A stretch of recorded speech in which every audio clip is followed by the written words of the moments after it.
Hello everybody, welcome to another stream of Nikke Goddess of Victory here on the ASU channel. I hope you all are ready to play the new part 2 of Unbreakable Sphere.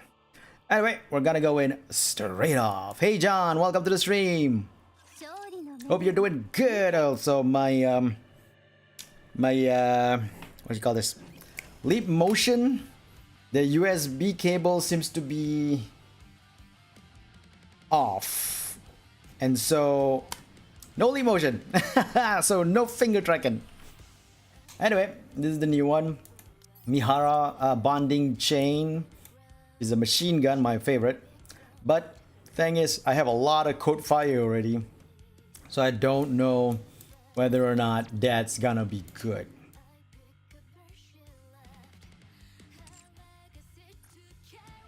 But anyway, let's continue on. We'll do a little bit of the dailies. Check out the new stuff.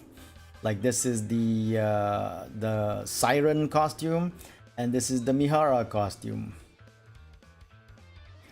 Both require money because the first 4 draws of these, even if you get 4 draws, you're not gonna get anything.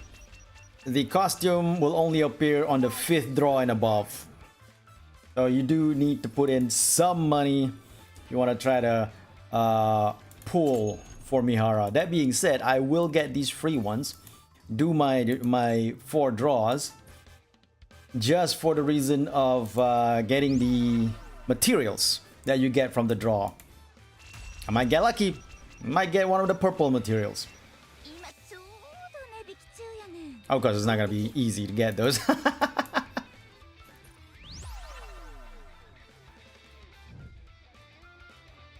We will be doing a Mihara draw very shortly. That's the same spot. So if you can see here, these are like the, I believe, yeah, I already got these 3. And then I think some of these are the purple materials. Some of these are this is like the gold material right here. And of course Mihara herself. Oh wait, those 2 are the purple material. The one that you see above them, the tickets. If I get those, oh, that'll be freaking amazing.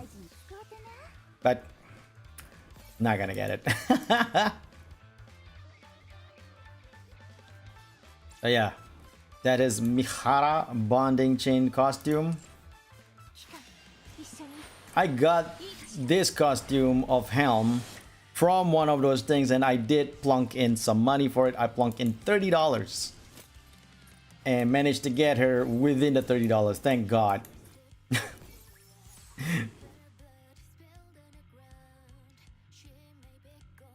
Supposedly you can what was it, $50 to guarantee. You put in like $50 because I'm gonna show you guys. Yeah, because you see 5 out of 5 of the $10, right?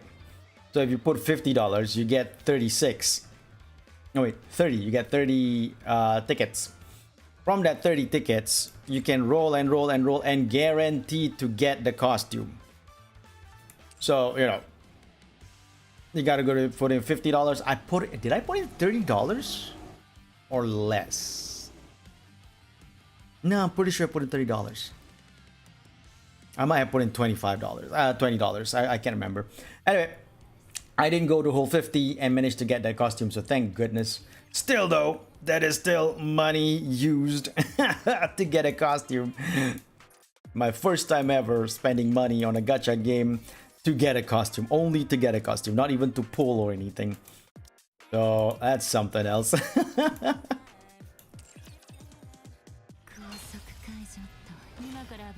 different jingle. But I'm gonna do a little bit of the shops. A little bit of this and that, a little bit of dailies here and there. Get these things out of the way. Then we'll pull for Mihara. After we pull for Mihara, if we get her, good. If we don't get her, then we buy her here in this shop, because I have more than enough to buy her. Whatever it is, I want to get her immediately before we go into Unbreakable Sphere Part 2.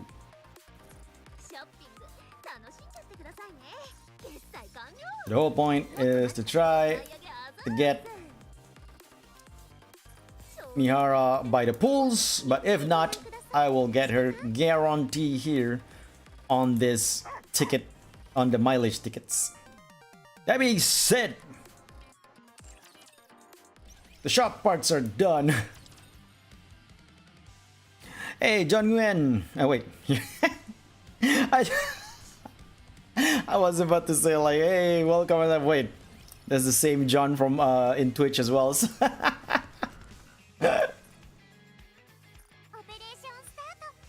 A bit of swipe for those outfits. Yep, a little bit.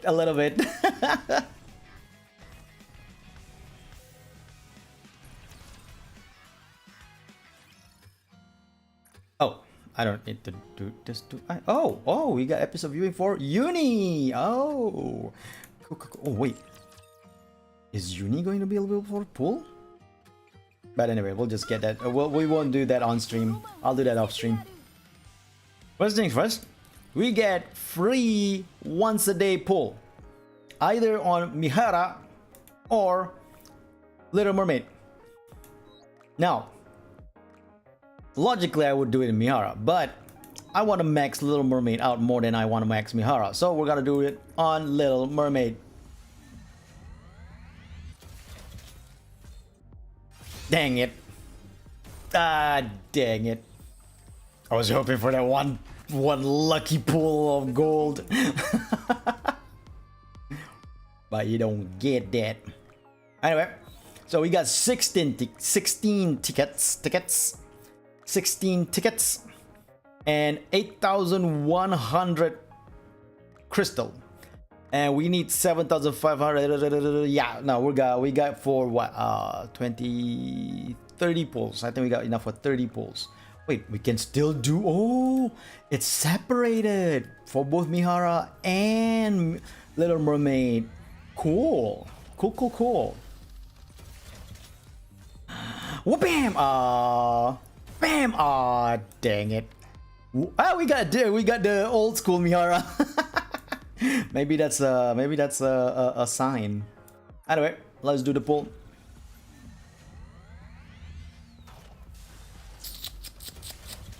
Come on, Mihara. Come home! Ah, dang it. Ah, darn it. Okay.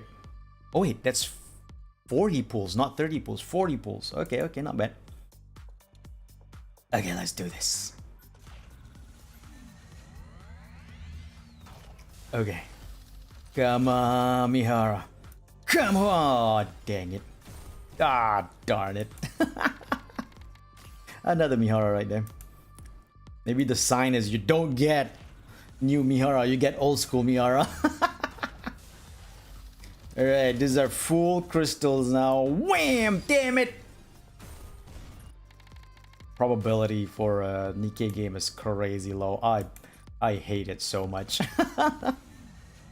Alright, come on, Mihara. Last pull. Come on, let's do it. Bam! Ah, dang it. Ah, screw you, shift up. Screw you.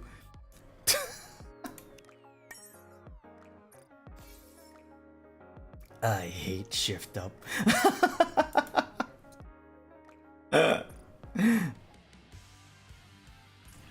For me, thing is, during the Little Mermaid banner, I couldn't pull her as well. I had to buy Little Mermaid here.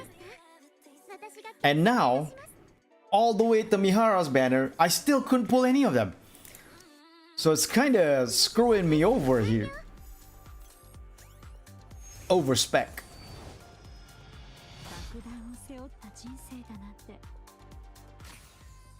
Is she Miss Silas only? She's not over spec?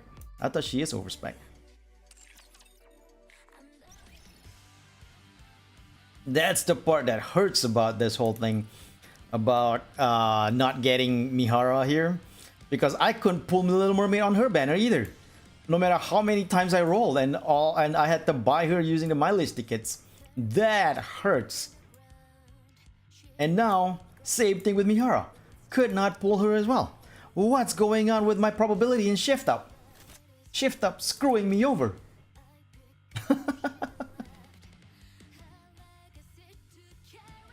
It's like they know, I think they know I have mileage tickets, And they're gonna like, you know what? He has mileage tickets. Let's give him the lowest probability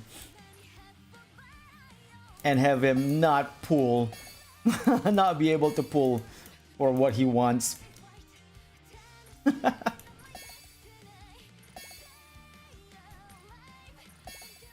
So you think I'm joking, but I can totally see the devs putting that in the coding that if a player has a lot of mileage ticket, pull down their probability of pulling for the banner to let them use their mileage tickets. I mean, I'm not surprised if the devs do that. These codings, they're like hidden and, you know, predatory because of that. That's the whole point of gacha game, is to try to coax people to spend money. So, you know, like I said, not surprised if that's the case. That being said, I'm still enjoying my time playing the game, so I will continue on, even though I know they have predatory behaviors and what have yous. So last time I did this, it took me like 4 hours to do all the dailies and the Unbreakable Sphere parts and all that. So this time, we're just gonna go straight into the storyline. First things first, login stamp.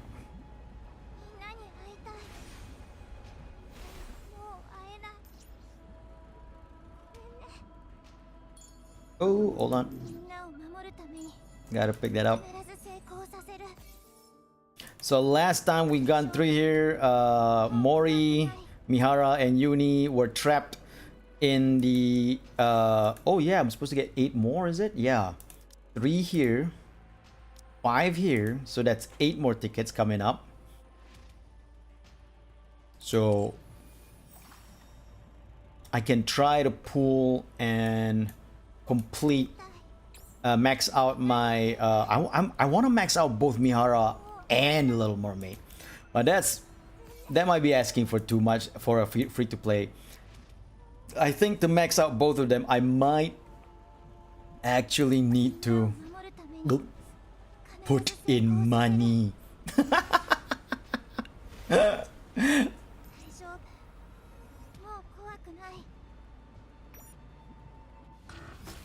I do want to max them out though, max both of them out. Because that, I think, would be amazing.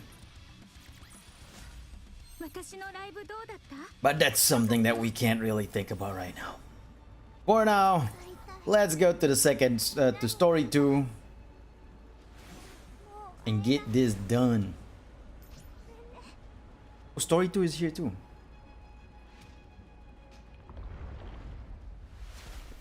Gluttony. Oh, did they come back down to save her? Oh, that's crazy. That is nuts. Oh, that is beautiful. A bit too sexy, but beautiful. Oh, she's a burst 3. Nice, nice, nice, nice. Now we got all 3 in. I'm gonna put Mihara here. No, wait. Here, then here. There you go. And we'll... oh no. Let's have Mana there instead. And yeah, let's have Grave here. Or Uni. Let's have Uni. Uni's rocket launcher, so she should take that place. Alright.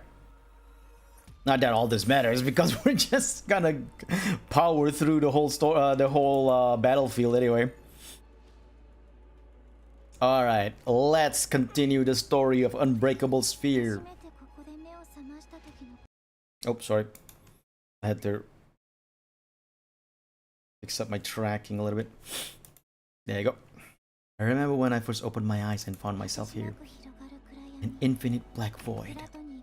All that stared back at me was cold seawater and endless bits and bobs from the surface which Gluttony has swallowed, as well as a red core. At first, I used my abilities to try every possible method to escape. I tried shooting bubbles at the core. I tried using my kotodama. None of it worked. Gluttony was different than ordinary raptures. It was moving by primal instincts alone. The result was that my kotorama had no effect on it. Gluttony seems to prioritize its urge to consume above all other instincts. When I'd exhausted all possible means of escape, I started to become afraid. Was I going to die in this place? Once I was digested, what kind of attack would gluttony unleash on the outside world? What would happen if gluttony found out about the nature of my bubbles? Was I doomed to fail once again, without achieving anything? It was at that moment that I remembered a promise I'd once made to a few friends. She told me that from now on, our story was no longer one of failure, but a fairy tale. One with a happy ending. I became determined not to give up. My friends were surely out there trying their best in order to keep that promise too. I couldn't give up. I had to struggle with all my might. In order to keep myself alive, I had to create more bubbles. I expanded the protective bubble around myself in order not to be detected by gluttony's core. I gathered the surrounding remnants from the surface and created a space where I could live. I crafted a tree out of bubbles, fabricated a bubble workshop, and built all the places where I lived with you guys. Also made dolls that resembled my friends and launched them up to the surface. I hope that someday, perhaps my friends would encounter these doppelgangers and come looking for me. They did! Cinderella met up with her Cinderella doppelganger, and now she and Abe are both looking for a Little Mermaid. I continued making the bubbles and launching them up to the surface. Again and again I did this. I waited for a long time. At times, the loneliness was excruciating. I considered giving up more than once, but even in the deepest depths of my despair, my longing to see my friends trumped all else. I wanted to uphold the promise I made on that day. And so, I strengthened my resolve countless times and pushed on. When you guys came, swallowed whole by gluttony, I was terribly worried for you all, but paradoxically, I was also ecstatic to finally have company. During my time alone, I had learned how to control my kotorama, and being able to talk, laugh, and live with you all filled me with ineffable joy. That's how much you all mean to me. Your presence here was a gift.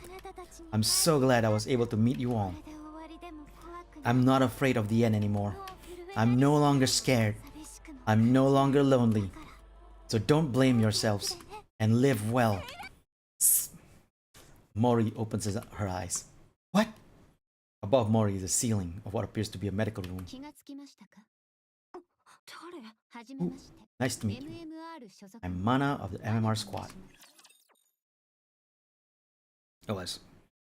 We start off with Mori dreaming about Siren. That's so sweet.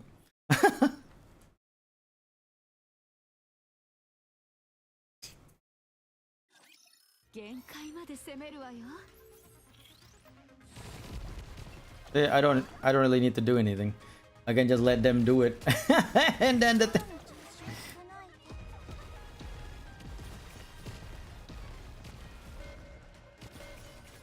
Ah! Mistakenly shot that the boss.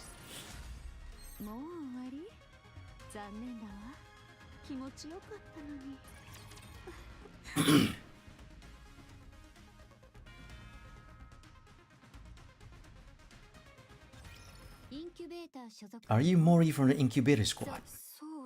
Yes, I see. Where am I? This is Reclamation Site 01. It's the first area on the surface that we've successfully reclaimed. Have you heard of it?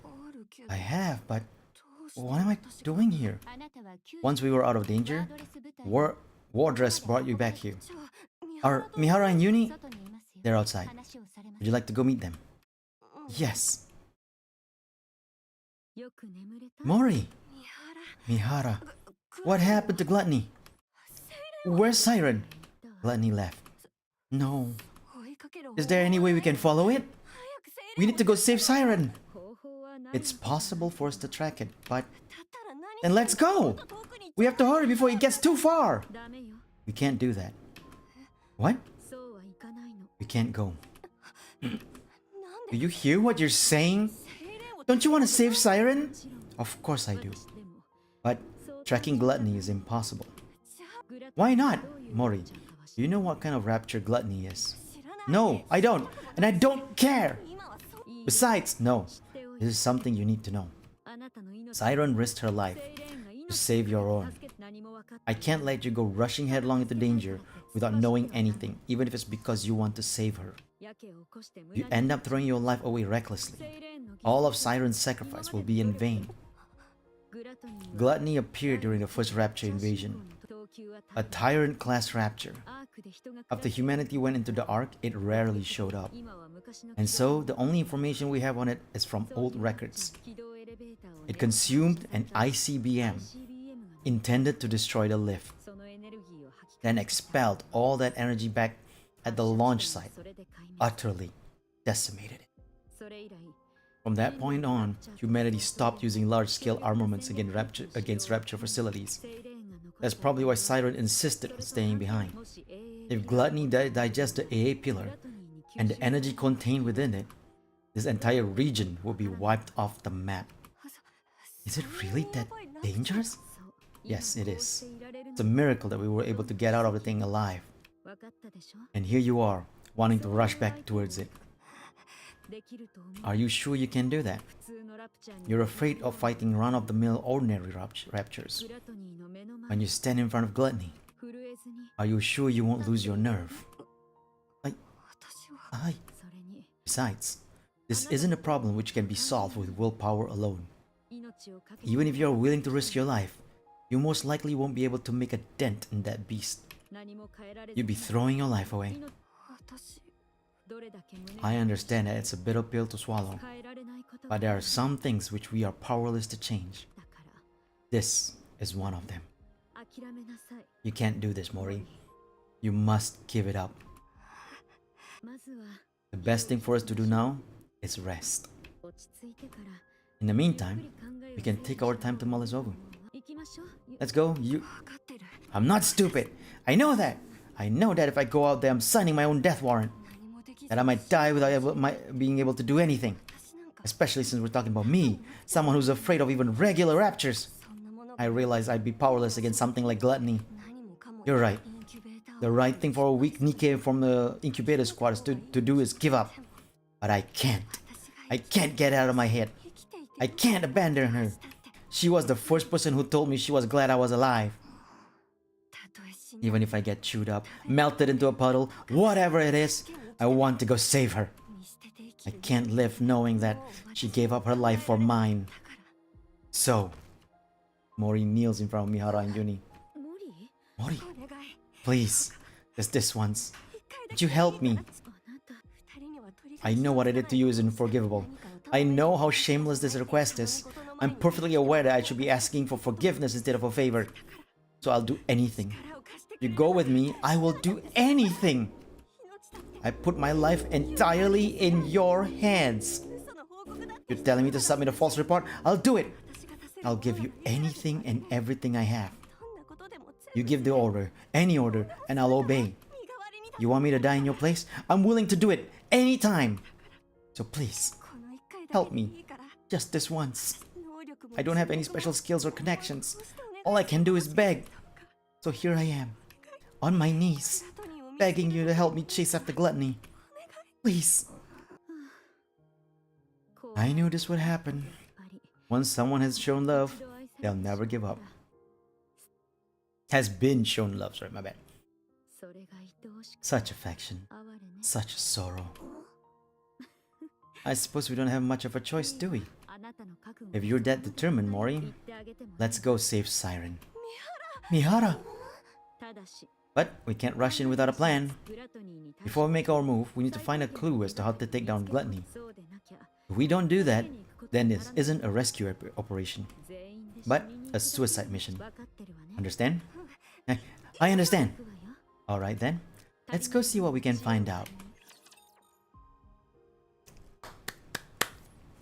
Oh, that's so weird. I'm clapping, but you don't see my hand clap because I can't move my wrist and everything.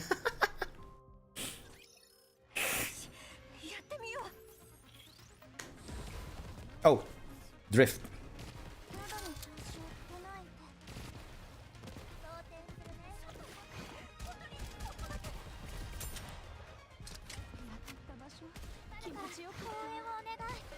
Boom, done. Maybe I should turn off the automatic attack. Oh, I'm gonna get out first because I just remembered something.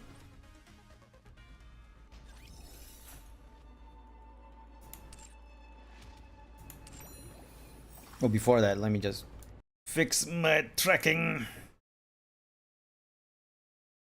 There you go.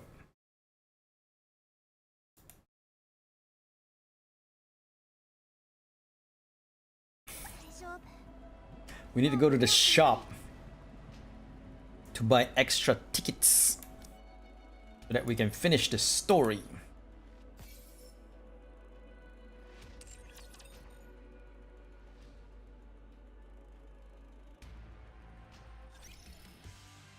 Oh, there you go. I went all the way out by mistake.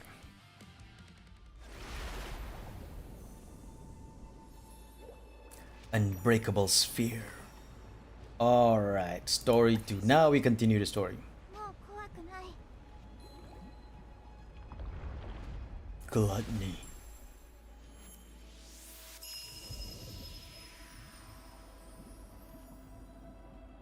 Going to save Siren, let's go!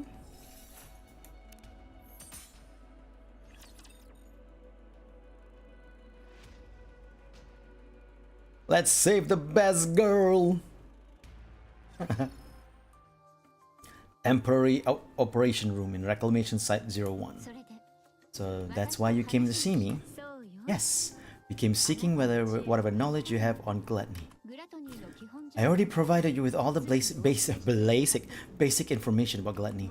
Indeed, and we thank you for that. So what more do you need to know? Are you aware of there being any way to take it down? Gluttony, you mean? Yeah. I figured with you being the way you are, you'd have considered potential ways to eliminate it. Me? Why would you think that? When we were swallowed by gluttony, I heard you say to us, "Get away from there immediately." Isn't that because you were in the middle of dropping the AA pillar? How did you know that? We saw the AA pillar inside Gluttony's stomach. The AA pillar is still inside Gluttony? Yes. In order to prevent that energy from being absorbed, a Nikke who saved our lives is still inside Gluttony. So, in order to rescue her, we need a way to subdue Gluttony, even if it's only momentarily. Is there any way to make that happen? The fact that you all came back alive after being consumed by Gluttony is surprising enough. Now, I'm being told there's still someone inside? Is she a pilgrim? She's been there for 70 years, so she's not only inside, she's living there a lifetime already. We're not sure, but most likely yes. That at least increases our chance of successful rescue.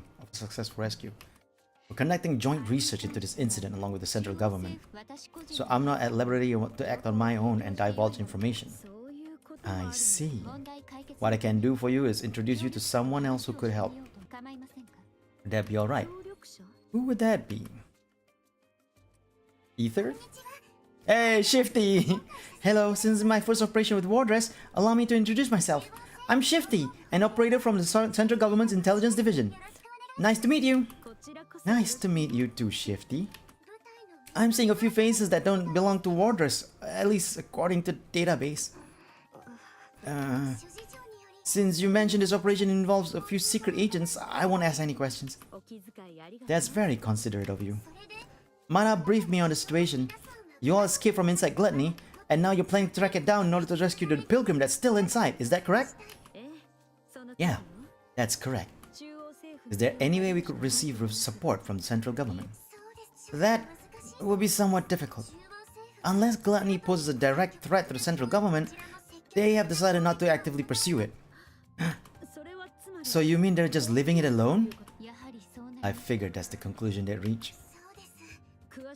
May I ask why they decided on that course of action? Probably because they haven't found a way to eliminate it yet. You think so? Of course. After it swallowed the AA pillar like it was nothing, we've been at a loss at how to take it down as well. We haven't come up with any definite way to destroy gluttony. At least, not at the moment. We did think of attempting an extermination operation by deploying an elite combat squad from the Ark, the Counter Squad. However, given that the Ark has recently suffered a large-scale attack, it was decided that reinforcing the Ark's defense was our top priority. As far as I know, our current strategy is to refrain from proactive engagement. I see. I suppose that means we don't know any way to restrain gluttony either. Siren. Actually, that's not entirely true. It's far from exact, but there's a way. Well, we have found a way to damage it. The only thing that the method is that the method is rather extreme and it requires a big sacrifice. As such, we've designated it as unviable. When you say sacrifice, what do you mean? Yeah, what kind of sacrifice? Someone has to enter through gluttony's mouth and plant this onto its core. Anna takes out a glass container filled with crystals and batteries. Oh, they're gonna put the crystals inside gluttony. Whoa! E2 crystals to be precise, harvested from the crystal region. They have a unique property that where they absorb electrical energy upon contact.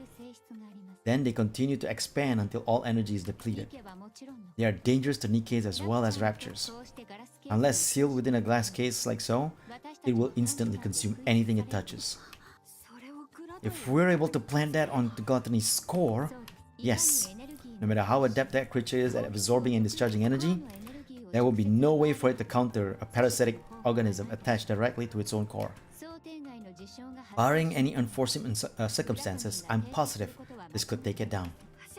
Then, what are we waiting for? Gluttony isn't simply going to sit still and let us plant this on it. That's why this method was deemed infeasible. Precisely.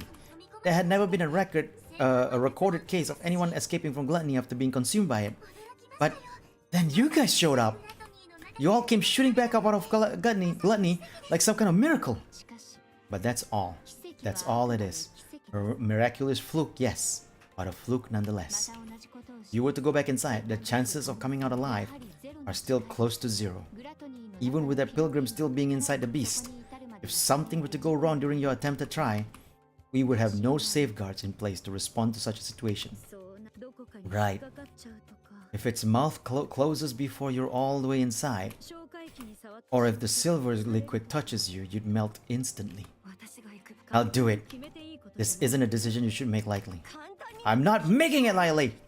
I told you. It doesn't matter what happens to me. I want to save her. So I'll do it. Mori. I can't do it. Alright. In that case, there are two remaining uncertainties. A method to lure gluttony, and a way to keep its mouth open and hold it in place. If we can find answers to those two quandaries, it'll go a long way to ensuring the operation is successful. A way to hold it in place. You don't have any ideas at all? No, we haven't come up with any solution for that yet. That's another reason why this operation was never attempted. I see. Okay, that should be enough information to go on. Does that mean... Yes. Let's go save Siren. Thank you, both, for your help. We will think of the rest ourselves. Understood. So, I also need to say that I finished the main storyline of the game and managed to like get to the part where we met Gluttony and Gluttony almost ate us up inside the main storyline. It was an amazing part of the story though. It was seriously cool. But now I'm wondering if they're gonna destroy Gluttony here in this chapter, and if that's the case, does that mean that this chapter is after the main storyline, like after that part of the main storyline, or is it like, you know, how do you say, together? I want to say, not together. If it's like parallel, that's the word, parallel.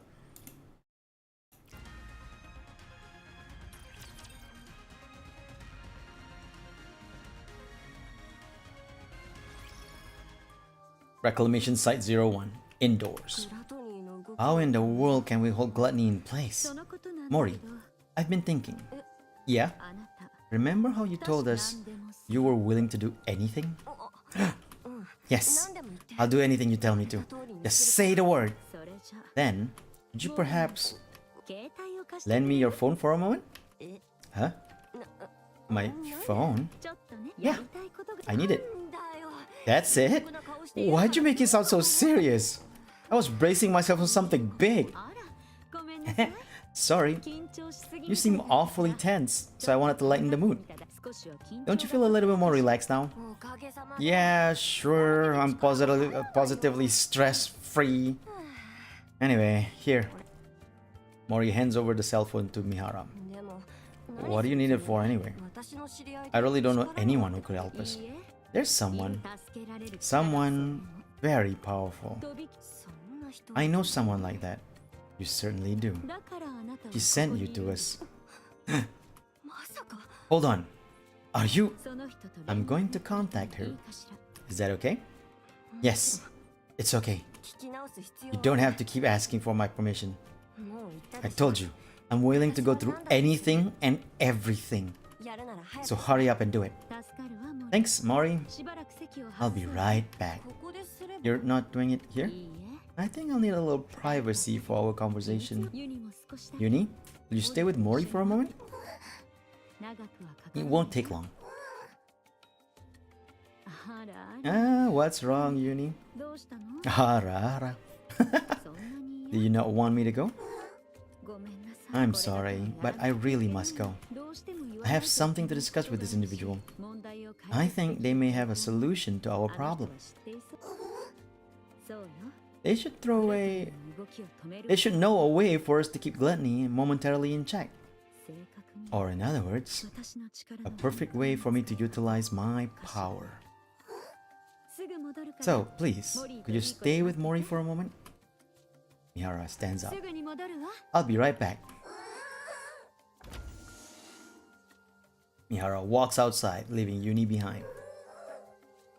For some reason Uni can't fully explain, she feels nervous.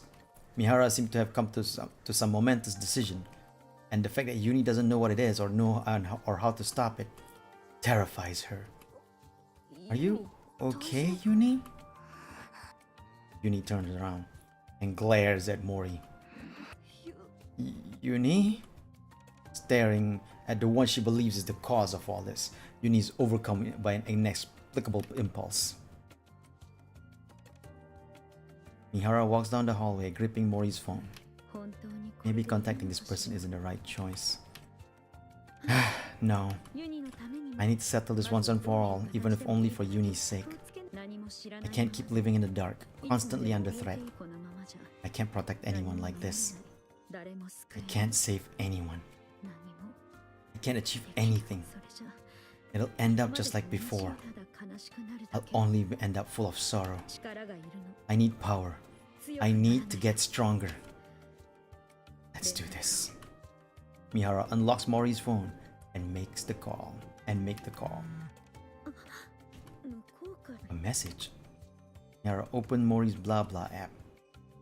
This is the part that we saw at the end of the last chapter, where GN messaged Mori, but it was actually, Mihara. Mori, how's your task coming along? The deadline is quickly approaching, and I haven't heard from you. I clearly saw the calling signal was activated. Why hasn't there been a report? Ah, are you dead perhaps? How tragic. No. Still alive.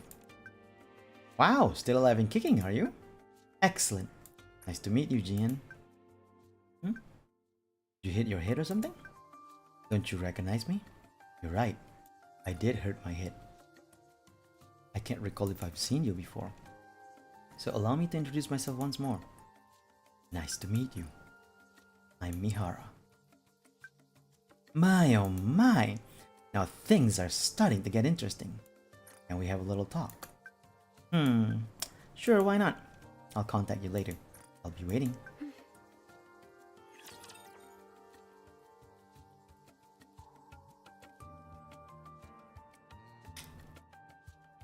The mystery builds.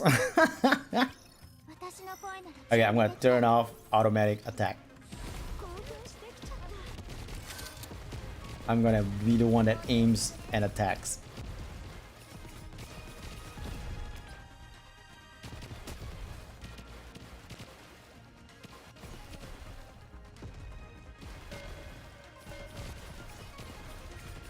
Oh no! Mihara's chain attacks automatically! We're not gonna be able to build up the burst! Mihara's chain attacks the enemies automatically as long as they're already down. Darn it, Mihara!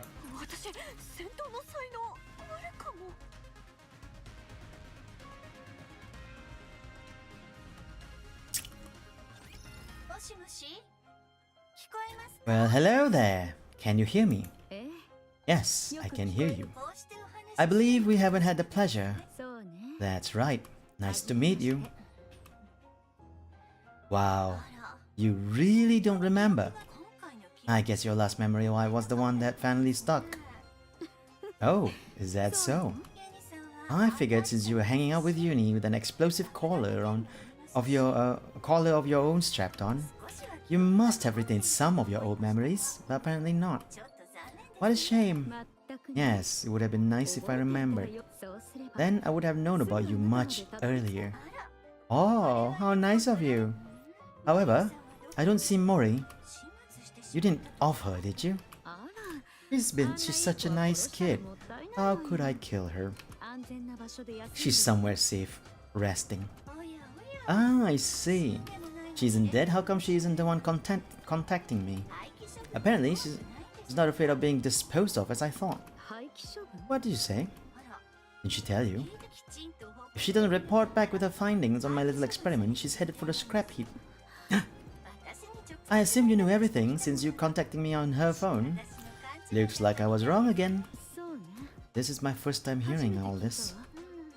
Well then, this is quite a pickle. I'm rather curious to hear about the outcome of the experiment.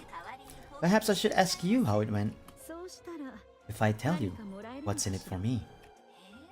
Look at the little negotiator. You're a cheeky one. What do you want? It's a big ask. Is that okay? Hearing you out doesn't cost me anything. Alright, then I'll get to it. Stop the calling signal experiment on Uni. I'd rather not. Stop meddling in Mori's life and spare her. I'll consider it. And one more thing. More? Aren't you the greedy one? Help me become stronger. That's everything. Ooh, now that's interesting. That's an interesting proposal. But it's a rather steep price to pay simply to satisfy my own curiosity. I could cherry pick any test subject I wanted from the ones up for disposal. Why should I go through all this trouble of dealing with you instead? How about this? I'll be the one to undergo the experiment, not Uni. Does that sweeten the deal? Do you even know what kind of experiment I'm conducting? You're inserting a rapture core inside a Nikke. Isn't that it? What do you say? Oh, there are 2 cores inside Uni. 2 cores? What are you talking about? How do you know that? When you were all falling? Do you remember how I caught you with my bubbles? Yes. When someone enters my bubble, I can learn a lot about them. That's how I found out. Uni was used as a test subject and fused with the rapture. She now carries 2 cores inside her. And are you saying one of those cores is... Yes, I believe it belonged to a rapture. A rapture core? But that's why she she reacted that way. The way she did when to the calling signal. I believe that is the reason why. Yes. Right now, at least, the Nikke core is dominant. That allows for Uni's consciousness to maintain control over her body. But hearing the calling signal seems to activate the rapture core. Continual exposure to it could cause the rapture instincts to take her over completely. For someone like Uni, whose external body has been fused with the rapture, her identity as a Nikke could become even more unstable. You must be careful. I'll keep that in mind. Judging by your expression, I'd say I'm on the mark. You're something else, you know that. How did you know? Sorry, it's a secret. Come now, give me just a little tease. We have a deal or what? Well, it's an enticing proposal. All my previous test subjects were Nikke's about to be scrapped. With you, I have a chance to implant a rapture code to someone special. A Nikke was handcrafted by my adorable little sister, piece by piece. Uni's external body had already been infused with rapture parts, so it was already an alternative experiment in many ways. When the Mati squad was corrupted, I wondered if I could potentially find a use for them. But then, much to my disappointment, they were healed. After uni, I didn't expect another opportunity like this to come along. I'm glad you're satisfied. I certainly am. I had no idea such interesting Nikkes existed. I feel like I've been missing out. If I'd known about you earlier, I would have taken you in back when you got shot in the head. If you'd done that, then this moment wouldn't be possible, would it? Fair point. So, what is it you're really after? Why are you so willing to subject your body to my experiments? You had 3 requests. Is that really everything? Yes, that's everything. Now that I think about it, your request seems rather modest. Why do you want to become stronger? You find you're somehow lacking when it comes to eliminating raptures?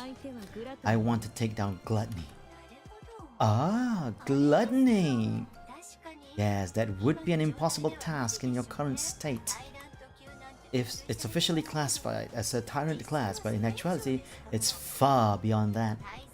There's a reason it's named after a cardinal sin. But didn't you receive a new body recently? Yes, but I lack the ability to fully utilize its power. In other words, you lack talent. I figured if anyone would have a solution, it would be you. You figured right. If you undergo the same experiments Uni did, you will definitely become stronger. So that problem will resolve itself automatically. However, that means one of your wishes would have been granted without any real input from me.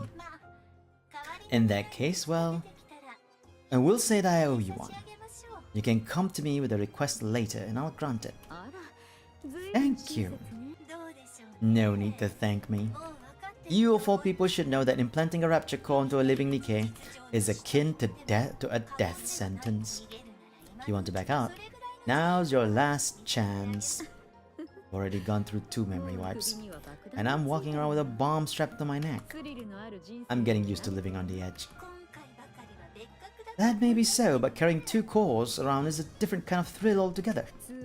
It's no different from the pain I've had to endure up to this point.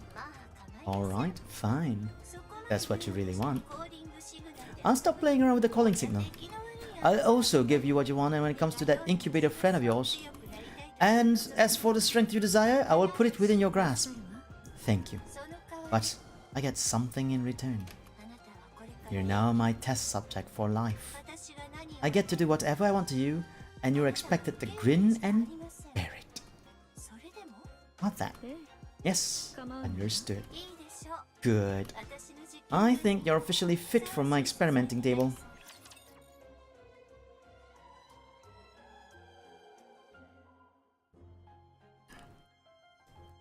The plot thickens! Man, the drift kinda get crazy with this, the tracking.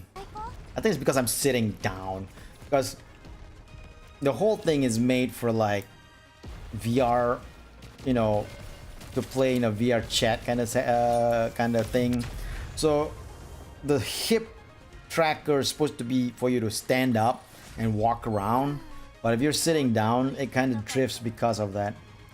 One of these days I'll get that damn headset, and these trackers can finally be for the legs that they're meant to be, and my the headset with the controllers can be for my hands. She's been following us ever since we left the Ark. There's so much terror in her eyes, yet she still came here with the intent of ruining me and Mihara. She activated that calling signal and made me suffer. She almost got Mihara killed. If Siren wasn't there, I would have killed Mihara with my own hands. I'll never forgive her for that. Uni? Uni walks towards Mori. This girl tried to put Mihara in danger. She's put strange thoughts into Mihara's mind. She's put Mihara in danger. I can't forgive her. I won't forgive her. Just stay back, Uni. Uni reached out to grab Mori's neck. I must kill her. She's put Mihara in danger. She's trying to kill Mihara. She's killed Mihara. She's the most despicable thing there is. She's like me. Uni's eyes start to glow red.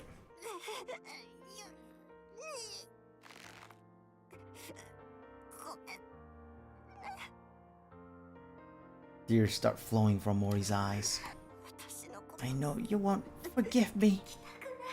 Shut up. I don't want to hear it. I know I don't deserve forgiveness. I said I don't want to hear it. But you have to let me save Siren. Once I save her, then you can kill me. The tears from Mori's eyes fall onto Uni's hand. Please, I'm begging you. Please, I'm begging you. I know what those words mean. They're the words spoken when you desperately want to save someone precious to you. When you want to help them so badly, but you're powerless. And so all you can do is beg. Beg and speak desperate, pleading words. I understand, but I don't want to. I hate that she's like me in this way. I hate that she thinks the same way I do. I can't kill her. Uni loosens her grip, and Mori collapses to the ground.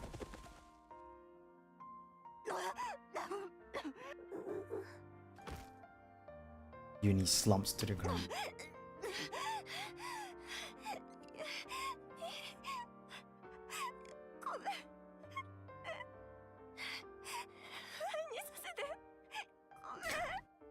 The voice acting is so good, I'm not gonna voice this part. Mori's voice actor is seriously good.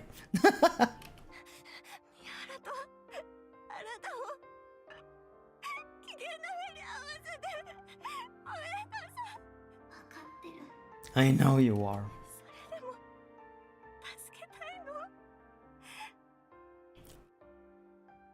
Oh, I don't know why I'm yawning. It's morning.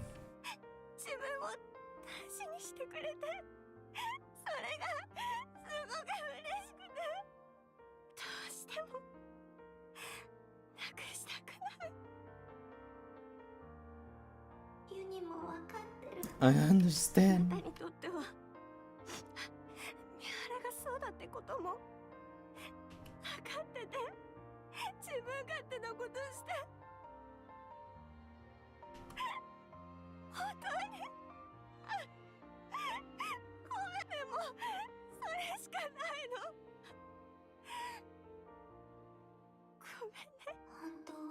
I know it all too well. How it feels to know affection for the first time. And how it feels when you lose it. I know that sorrow, that ache. I understand why Mihara wants to help her. Be honest, I also think we should save Siren. That's why I can't find it in myself to despise her fully. Tears start flowing from Uni's mask. But I'm scared. I'm terrified. Terrified of losing Mihara again. Two broken hearts sit together across from one another. Each understands the other more than anyone else ever could. Each feels sorry for the other, and both are afraid of losing what is most precious to them. And so they sit together and they cry. Sorry to keep you guys waiting. Mihara! Uni seems to sense the strange vibes coming from Mihara. What's wrong? Is something on your mind? Uni shakes her head. Why are those marks on Mori's neck? Huh? Oh, nothing. I just bumped into a wall. Isn't that right, Uni? Isn't that right?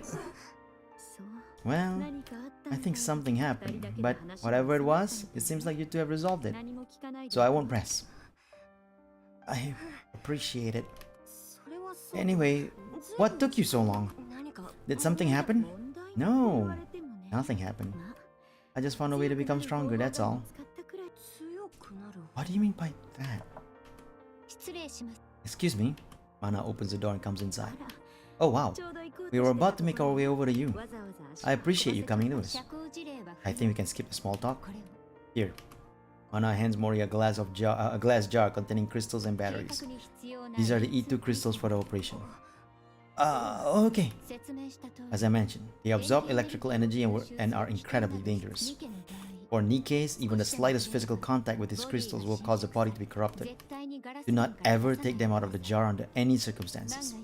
If by any chance you do accidentally come in contact with the crystals, you must immediately shut down the power to that area of your body to prevent it from spreading. Understood? Got it. Mihara? Yes? Everything is writing on this. Failure isn't an option. I owe you, Mana. You want to repay me? Come back alive. All of you. I'll be waiting. Well, we'll come back. No matter what. Sizzle, the sound of something melting. Blurp blurp, the sound of something boiling. Splash, the sound of flowing liquid. Amidst those countless sinister sounds, Little Mermaid opens her eyes. Beyond the thinning bubble lies a crimson ocean, and inside that, the core, lies Gluttony's core, staring back at her.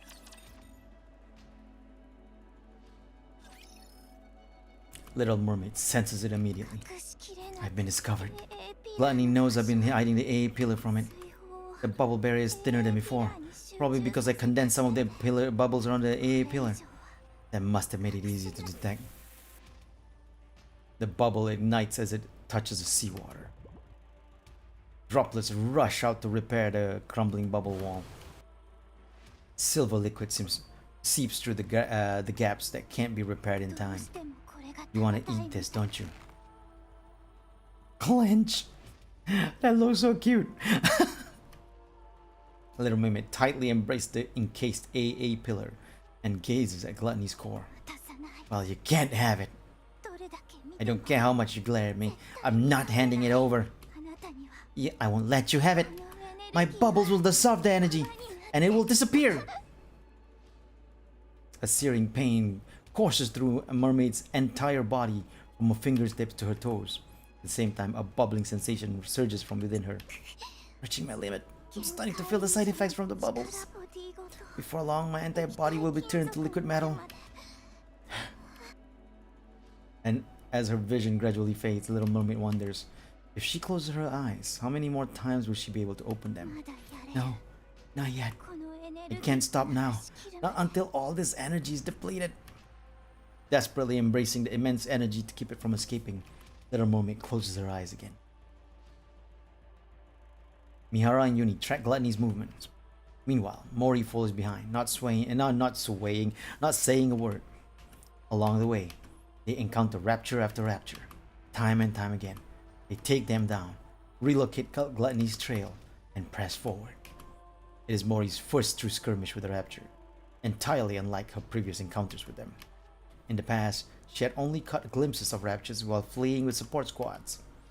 But this is something else altogether, and altogether more terrifying.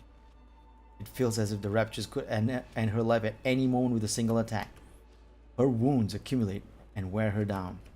So many times she wants to collapse, to run away. She wants nothing more than to dig a hole in the ground and hide. But each time Mori thinks of this, she clenches her teeth and thinks about the two others whom she dragged into this.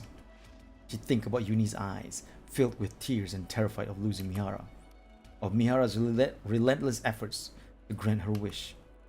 Of Siren, who sacrificed herself in order to save everyone, and was now trapped inside Gluttony, facing her imminent doom.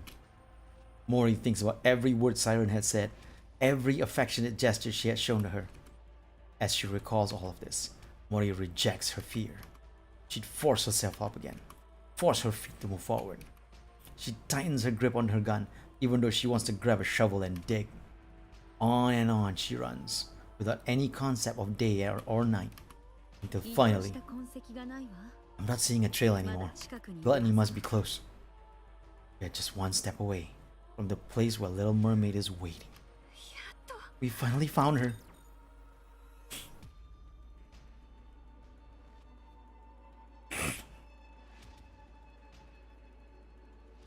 I think we're in chapter 4 right now. So there's a lot more to go.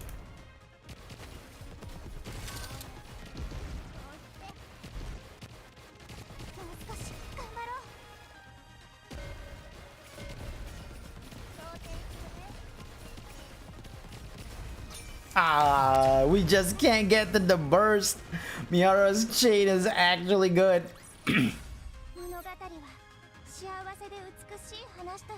Oh, in chapter 6. Oh, okay, we're further ahead and I thought, cool.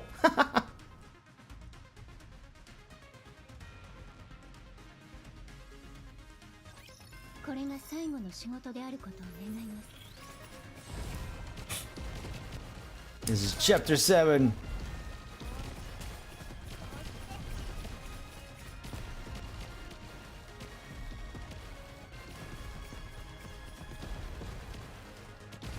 Mihara! Your attacks are too good! Mihara, stop!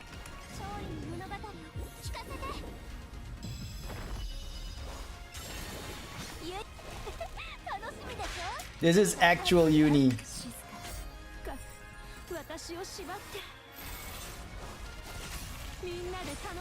The pink girl just now was the actual uni before they changed her into that monster hulking monster with the, because that's her punishment body.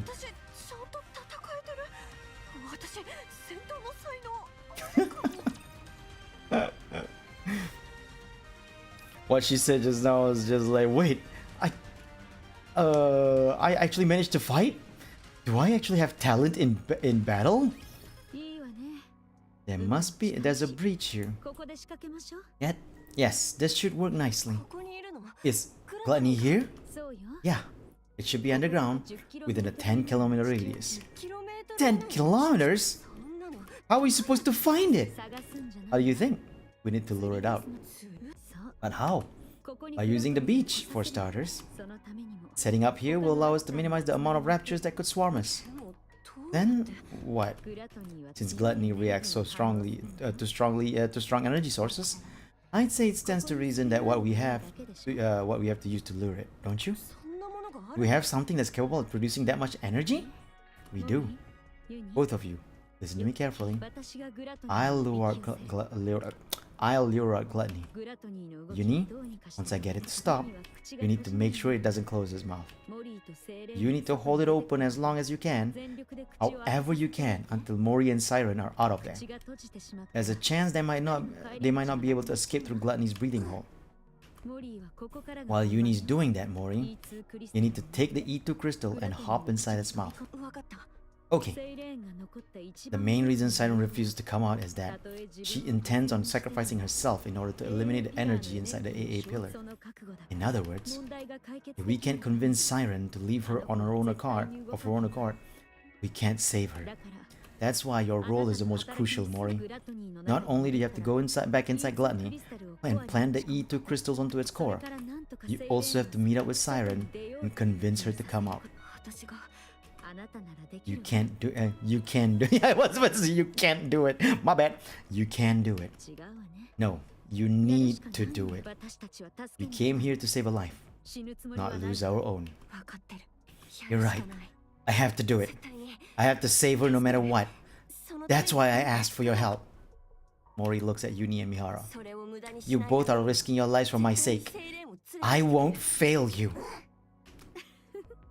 You've become a real trustworthy ally, Mori. Don't make fun of me when I'm being serious. Alright. Anyway, shall we get started? Mihara walks forward. Uni urgently grabs Mihara's hand.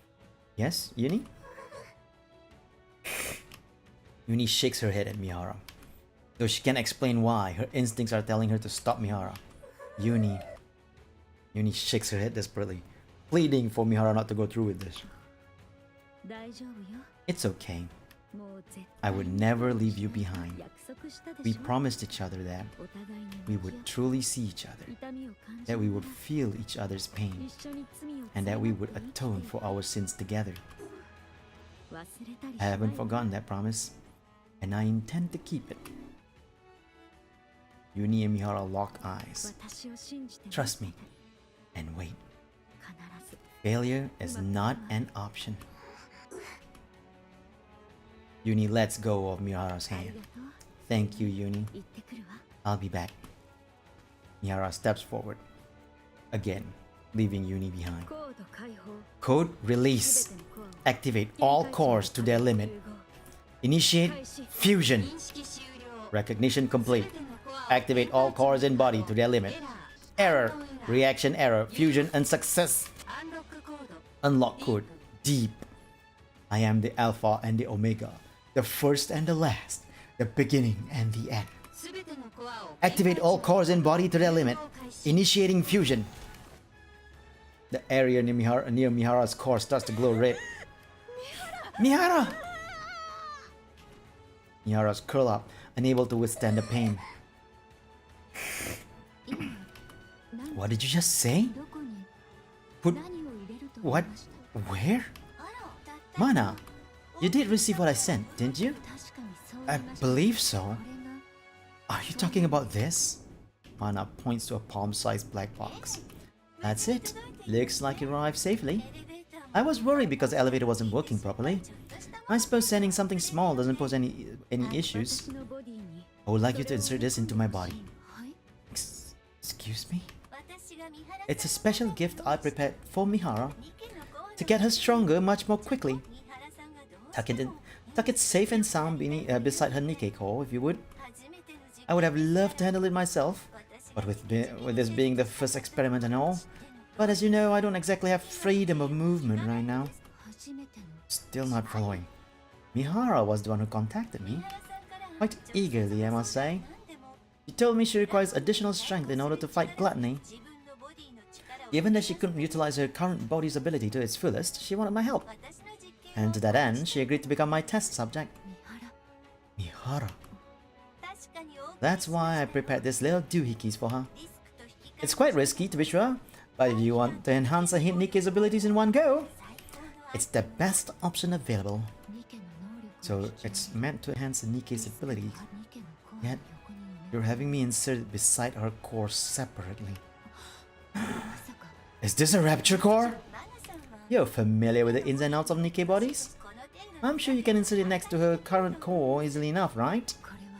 This is incredibly dangerous. If I insert this inside her, the Nikke core could... Do you remember what you promised from long ago? You said you would help me the next time I wanted to do something good. Well, now's that time.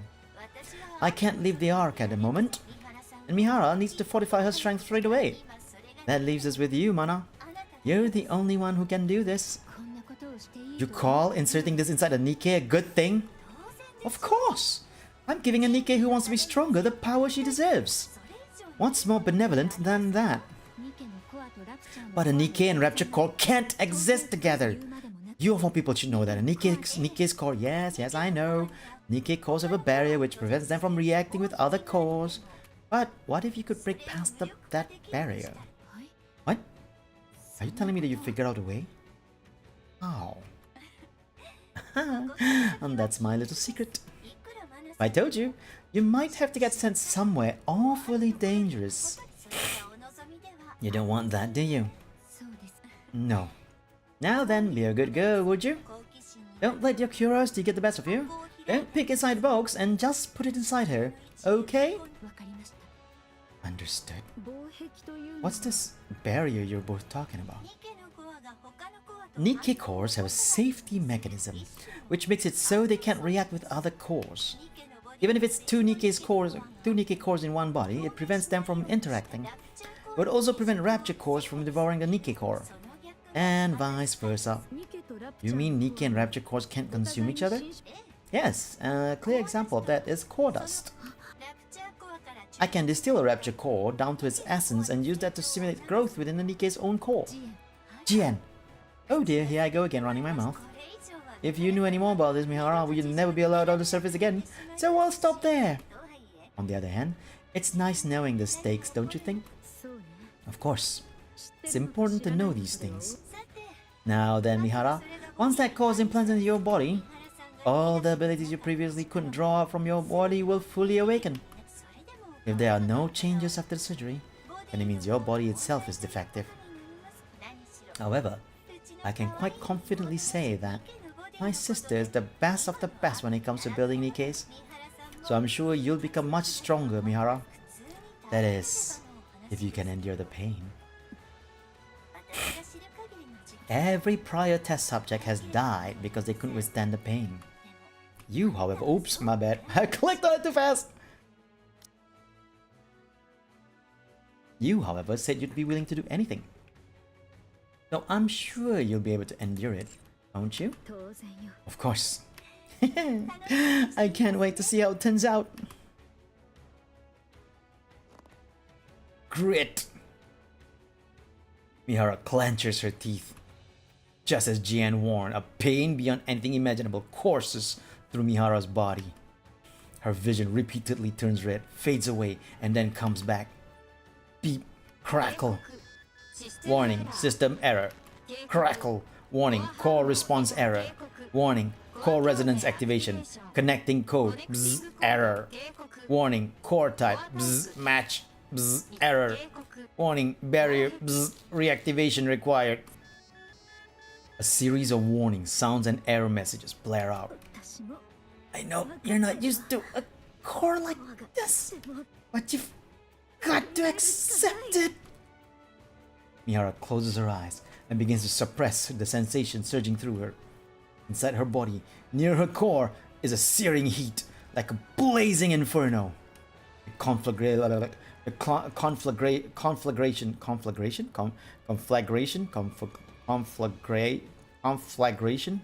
conflagration expands. Pronunciation. And begins to engulf Mihara's own core. Warning, barrier, bzz, reactivation required. Warning, barrier, bzz, reactivation required. Countless warning sounds echo in her head. Mihara's movements, senses, and everything slowly become consumed by fire.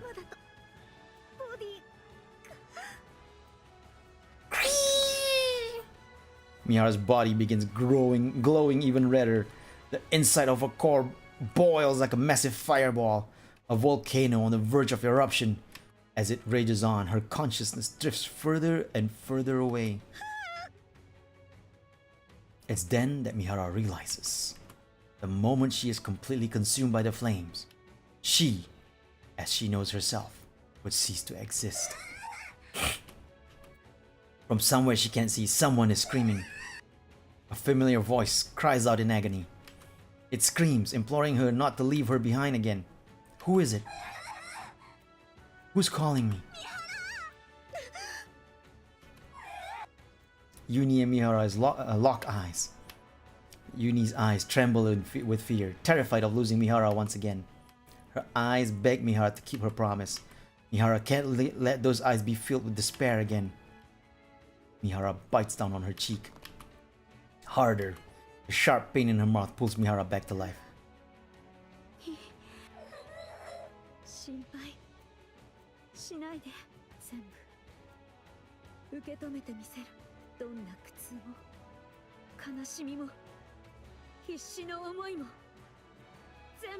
All of it.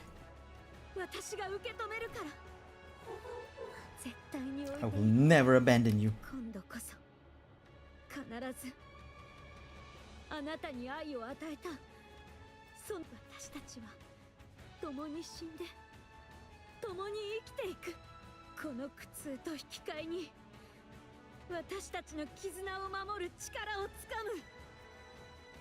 This is so good.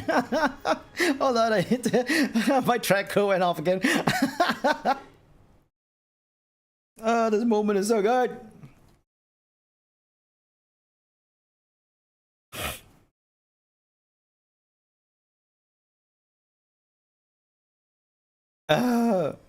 This is so good.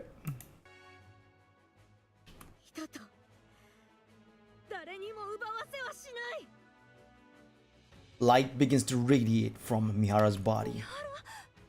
Oh! A purplish light, dark enough to almost to be black, bursts from Mihara's core. A chain-like patterns, the same color spread all over her body. Mihara recognizes the changes in her body. She now realizes how to awaken the sensations contained within all living things. No matter how much larger her target is, no matter how overwhelmingly powerful they are, or how much pain they can endure, none of that matters anymore. So long as her foes are alive and connected to her via these chains on her body, she knows that they can now feel their pain she can now feel their pain as well. They can endure any amount of suffering they can inflict upon her. Of that she is certain. Such power. My arms could be ripped off, my entire body could be smashed to a pulp, and I would enjoy it. There's no limit to the pain that I can now endure. How thrilling. Oh, the fun I'm going to have. With the clinking sound of chain links, the patterns around her body fade and then disappear into her skin. In order to establish a connection with these chains, Mihara lifts the pendulum attached to the end of a whip. All I have to do is stab the enemy with this. Shuen was right. If this is the kind of ability she originally envisioned, then the sensory exchange I was capable of before would only be considered a failure.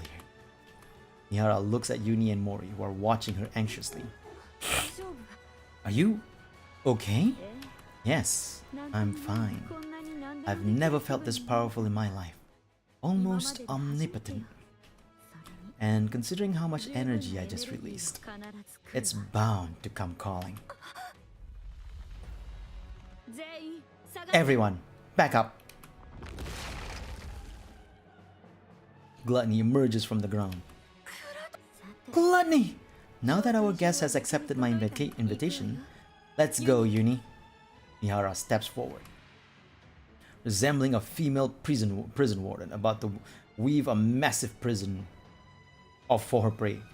I couldn't read. Let the hunt begin. My eyes are a little bit watery because of the Mihara scene. Dang it. So it's hard for me to read. It has nothing to do with her butt on the screen. Got it? Nothing to do with that. Maybe something to do with that, but not fully.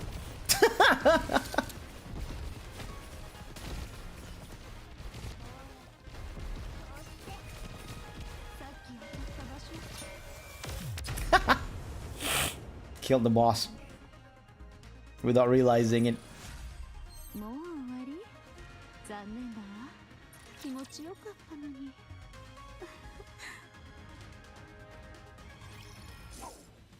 Swish! Mihara swings her whip towards Gluttony. Thunk! Sensing the threat, Gluttony attempts to retreat downward.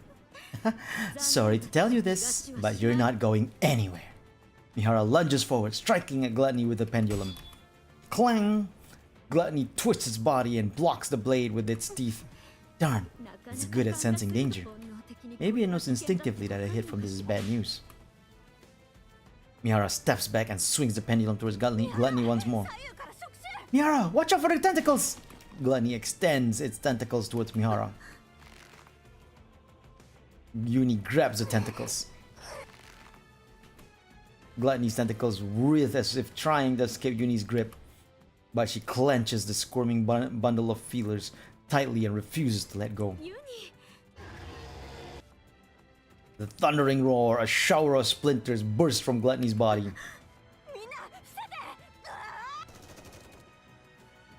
Mori fires her weapon at the shards hurtling towards Mihara and Uni. Some fragments that she wasn't able to shoot down fall to the ground. Wow, your shooting has really improved, Mori. I still missed a few, so don't get too comfortable. Thankfully, it's too busy digesting something to spew out that silver liquid. In that case, we've got a chance. Mihara tightens her grip on her whip and charges forward. Mihara dodges the gaping maw, attempting to swallow her, and drives the pendulum into gluttony. Now then, dark purple chain-like patterns begin etch themselves onto gluttony's body, accompanied by a cold metallic sound. At the same time, similar patterns appear on Mihara's body. Now that our chains are connected, why don't we swap our senses? The chain patterns engraved on gluttony and Mihara's body glow a lambent purple, and the sound of chains tightening fills the air. I can feel it. So this is what you're feeling. You really do have so much inside you. Then you've never felt the sensation of your own cheek being bitten down, have you? Now, would you like me to show you? Let's enjoy this pain together. Mihara opens wide, crunch, and bites down on the inside of her mouth. Gluttony convulses as if in unbearable pain.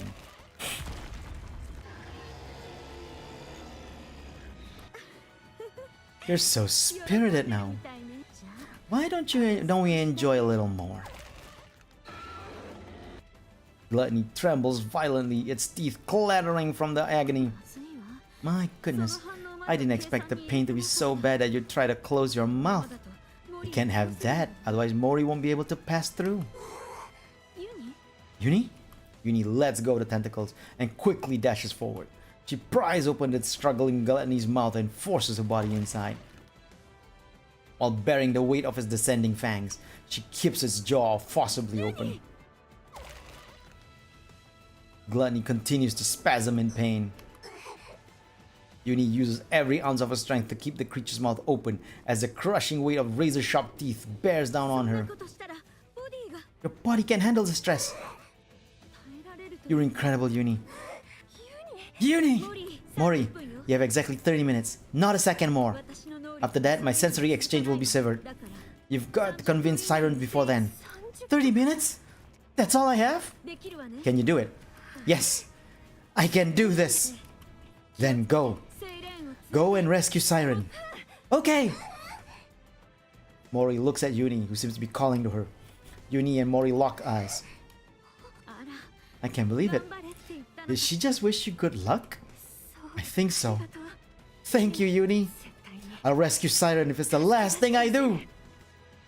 Mori looks ahead towards the black chasm. That is Gluttony's gaping maw. Meanwhile, Uni desperately continues to keep the jaws open. Mori hurls herself towards the creature's mouth, and the black abyss slowly draws closer to her. Suddenly, something falls at her feet. A compass and a map that guides the way to the Ark. A first aid kit to heal her wounds. A chocolate bar to keep her hunger at bay. A field shovel that has saved her skin more than once at critical moments. Everything that kept her alive until now falls to the ground. And the reality that she had been determined to avoid comes rushing at her head on. Along with it, the fear of death comes crashing in. Somewhere deep inside her, a voice screams for her to stop. A part of her wants to stop right there and cry out that she can't do this. This is clearly insane, like a suicide mission. What if Siren is already dead? What if she never realizes Mori is coming to save her? What if there's still even a tiniest bit of sliver liquid left in Gluttony's throat? Or if Uni can't hold on any longer and the mouth closes? What if Mihara collapses and can no longer restrain Gluttony? No, she'll die. She'll die in the most excruciating way. The life she fought so hard to hold on to will crumble away in an instant. Just like how that shovel fell to the ground. So will she go plummeting into death's cold embrace. No! Even so, she had to run. She must. There are people out there who have risked their lives to save her. It's time for her to repay the affection she's been given. She's here to save the person who reached out and gave her a reason to live. She has to go to her. Mori ignores the fallen remnants of her life, summons her strength, tap, pushes off the ground with all her might. She sends herself hurtling forward. Oh, I should have left that. I should. That sounds like a great scream. Hold on. Yep, that was a great scream.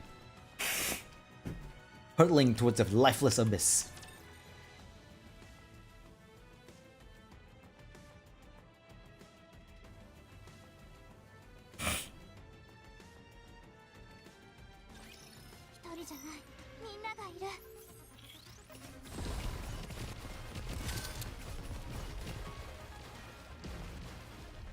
Destroy all the little things. Try to build up the bar for the burst as best as I can. Any more here?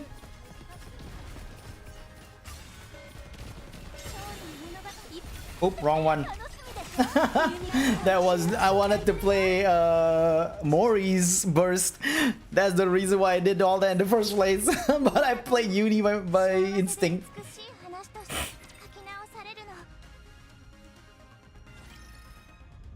Boom! Huh? There's a massive tremor, and the Crimson Sea began to surge violently. That sound? Little Mermaid lifts her head and gazes above. Gluttony? It's shaking? Little Mermaid closes her eyes and focuses on sounds Gluttony is making. Deep vibrations reverberate throughout Gluttony's body as it tries to move. Meanwhile, all the liquid inside churns violently. It's as if it's fighting against something. But what? Little Mermaid focuses even more, listening intently to the noise coming from outside. The sound of something being pierced into Gluttony's body.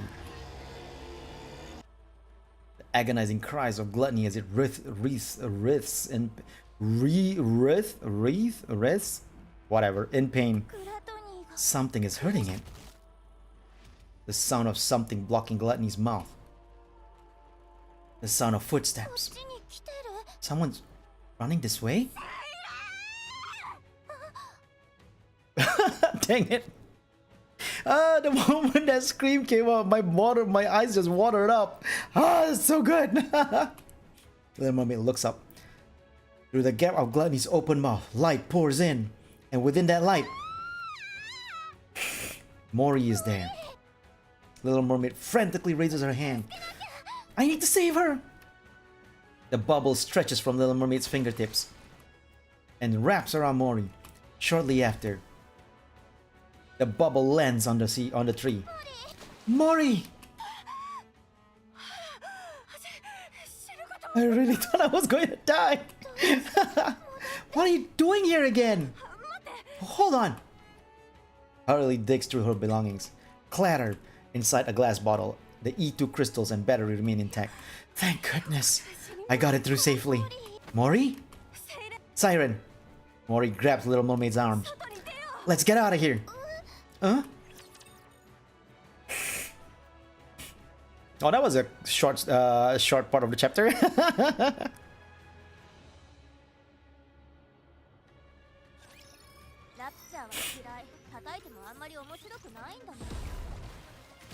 Let's see if I can try to remember to turn on Mori's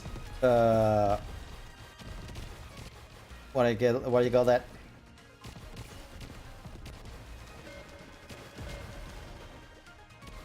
Mori's dang it, these guys are too close. Yes, let's go.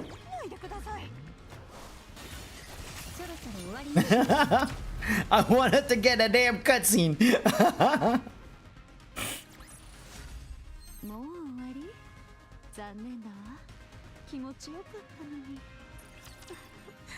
She says there, it's over? That's too bad. I was just starting to feel good. She does it in a sexier way than I could. Let's get out of this place, Siren! Mihara and Uni are waiting outside. They're keeping Gluttony from moving. We need to leave at once. I can't. I must ensure the AA pillar's energy is completely depleted. You can't do that outside. You just need to take it with you so that Gluttony can consume it. That's impossible. Gluttony is instinctively drawn to the substantial energy sources. Even if we take it outside, Gluttony won't stop chasing it until it's consumed once more. If it does swallow it and ends up digesting it, there'll be no going back. Then we have to take out gluttony. I'm sorry. I can't go up against gluttony now. Not with my powers weakened as they are. Look, we can use this. Mori holds out the glass bottle and shows it to Little Mermaid. What is that? This thing absorbs the electrical energy. If we can lodge it in gluttony's core, we might be able to stop it. How does it work? I honestly don't know. I don't really understand the mechanics, but Mana, a researcher from MMR, said that if this comes into contact with gluttony's core, it will expand and absorb all of gluttony's energy until it ceases to be. But doesn't that mean it would stop? It will also be dangerous for us, Nikke? Yes, but Mana said it'll be fine as long as it's contained somehow, like in this glass bottle. They were originally intending to use the AA pillar to eliminate the crystals, but then Gluttony swallowed it and threw a wrench in the works. So that's what the AA pillar was doing here in the first place. I don't pretend to know all the details, but if we inject this into Gluttony's core, we can stop it. So let's be done with this and get the hell out of here! Little Mermaid takes out the glass bottle, takes the glass bottle from Mori. Clatter. Siren. Mori? Yes? You came back to this hellish place to give me this? Yes. Thank you, Mori. And I'm sorry. Little Mermaid gently removes Mori's hand from her arm. But I'm not leaving this place. What? I will use this to defeat Gluttony. But first you must leave. No! I'm not leaving without you! I might not be able to hit Gluttony's core on the first try. Even if I do manage to insert it into the core, it might not have the effect that we expect. Someone has to stay behind and watch it. Then we'll both stay. We don't know how dangerous these crystals are, or what effect they will have on the bubbles or Nikke's. If things go wrong, we could both end up dead. Then we'll die together! Mori, don't even think about using your kotodama on me. No matter how many times you send me out, I'll find a way to crawl back in. Mori, don't do this. No, you stop this! Don't throw away your life just because there's a tiny chance that things might not go as planned. If there's even the slightest possibility, you need to cling to it. Stay alive! Mori, I know that I can't be of any help here, but I'm not a goddess of victory like you. And even getting Gluttony to swallow me was a struggle. I can't even shoot well enough to block all the debris flying at me and my friends. There's no way I can lodge these crystals into Gluttony's core either, not with my pathetic strength. But I'm just a useless Nikke with nothing but this body. An incompetent member of the incubated squad who's about to be scrapped. I can't make a single impact in this filthy, cruel world. I know that. I know that. But... Mori stares straight at Little Mermaid with tear-filled eyes. I want to save you. I want to do that much. At least. You told me to live. That you were glad I was born. You saved my life. I want to see a world where you can be happy. So live. Show me that it's possible. Prove to me that the world is a kind and beautiful place. That as long as you keep living, someday happiness will come. Mori, prove to me that kindness should be repaid with kindness. That this is how we can find happiness. That good people will be rewarded someday. You're the only person who's ever celebrated my existence. You're the one and only true goddess of victory. Goddess of victory. I don't want to live in a world where you're not around. I'll lose all semblance of hope. How could I go on living in a world where no one celebrates my being here? So live for me. Even if there's one small chance at survival, cling to it and seize victory. Stay alive and keep surviving. Save me. Mori extends her hand towards Little Mermaid. My goddess of victory. Little Mermaid looks at Mori's outstretched hand, and then into her eyes, which stare straight back at her. They're the eyes of someone who truly believes in her. Eyes filled with unwavering faith. eyes that seem utterly unbreakable. In those eyes, Little Mermaid can see herself, Mori's goddess of victory. Finally, something dawns upon Little Mermaid. She recalls how so many years ago, a friend had offered her hand in front of the lift, and the vow they made that day. But the story isn't over yet.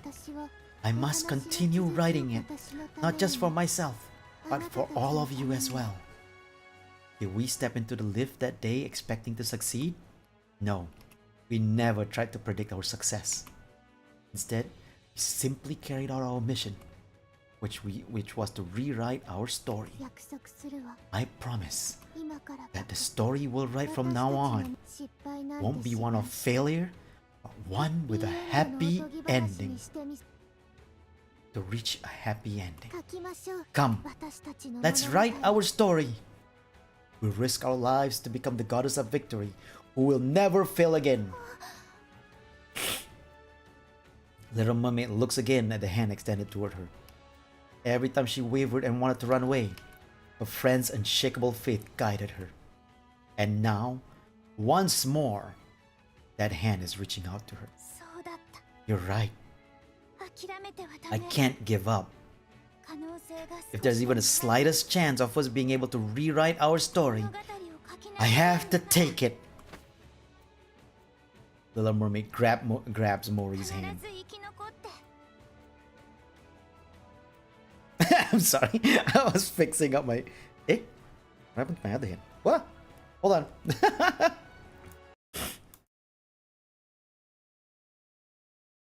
There you go. My other hand was like stuck on that side for some weird reason. I will survive. I will become the indomitable goddess of victory. Yes, that's it. Together we'll survive and forge our own happy ending. Yes!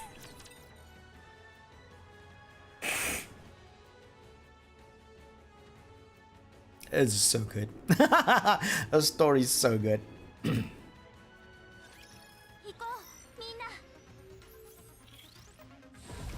The shift upright is cooked again. That's what the kids call it, like, right? Cooked. That's what the kids say, right? They say cooked.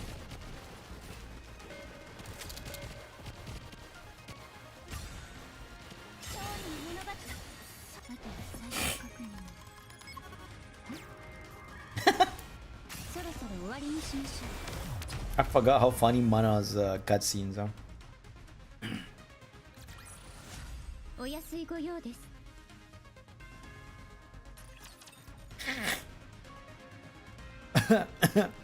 So good. The story's so good. Looks like you finally calmed down a bit. Gluttony seems to be consumed by pain, its body shaking violently and stiffening. Even a big old rapture like you has its limit when it comes to pain, huh? Uni's arms, which had been holding Gluttony's mouth open, begins to creak. Crack, creak, crack, creak, crack, creak. I don't know. Uni? It's exerting a lot of force, isn't it? Uni nods her head. Shall I help you lift? Shall I help you lift this? Uni shakes her head. You can handle it? You're incredible, Uni. I know it must be tough, but you're holding up well.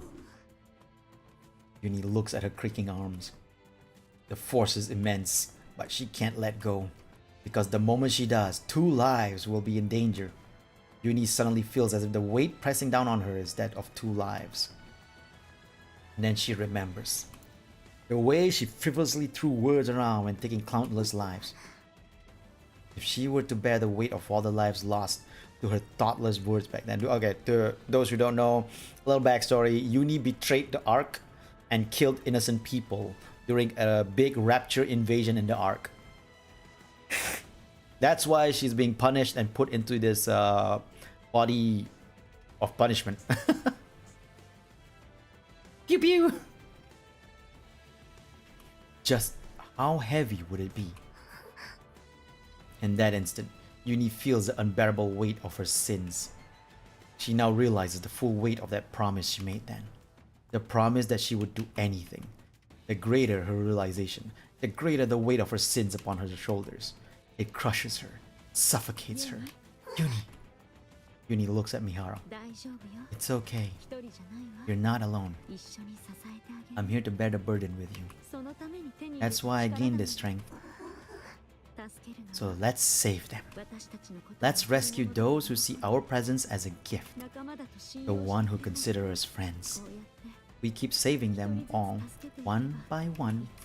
Maybe someday we'll be able to find a path to redemption. I'll be right there with you, Uni, until we reach the end of that path. So don't be afraid. Anyway, I wonder if Mori managed to convince Siren. What's with all this shaking? Pop! From inside Gladys' mouth, two small bubbles pop out. Bubbles? Two tiny bubbles float towards Uni and Mihara's ears and whisper, Siren? Get back! Mihara quickly pulls out a pendulum and retreats along with Uni. Just as they made their escape, a massive water bubble shoots out of Gluttony's mouth. The bubble plunges into the ocean and then... Uni, get down! And Mihara pulls Uni down. A silver liquid pours down from the sky. Drip, drip, drip. Mihara opens her eyes. A massive purple bubble spreads out above Uni and Mihara like an umbrella, shielding them from the silver rain. And the center stands Little Mermaid and Mori. Sorry to keep you waiting. A few minutes earlier. Siren? Do I really have to fire this thing? Uh-huh.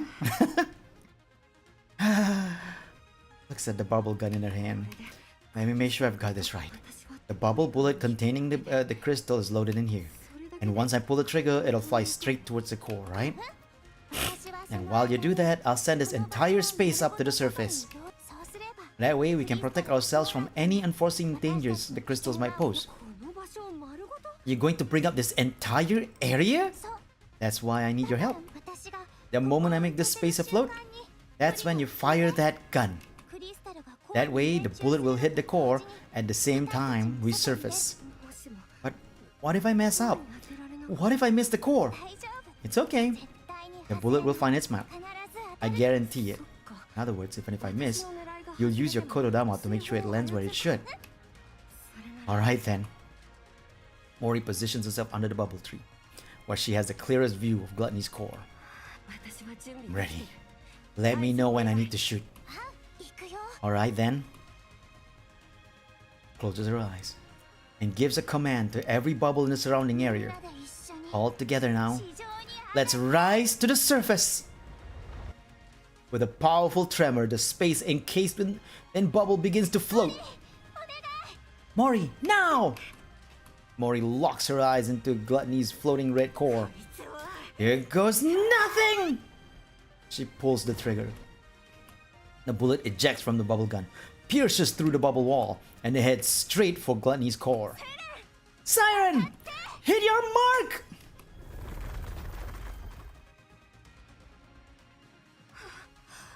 Phew. I thought I was gonna die back there.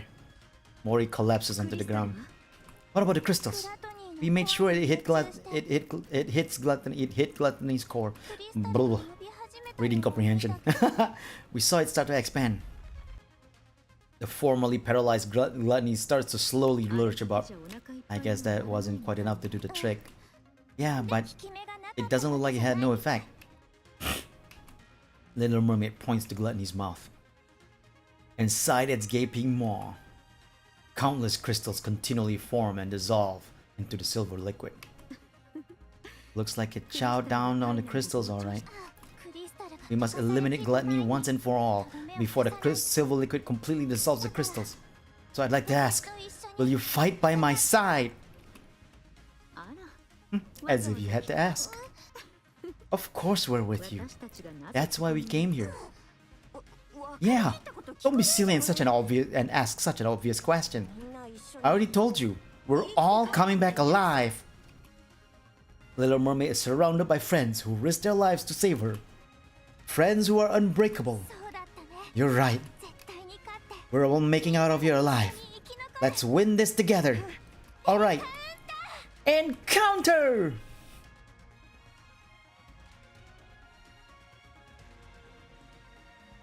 That's so good. The story's so good. It lifts me up. Gluttony!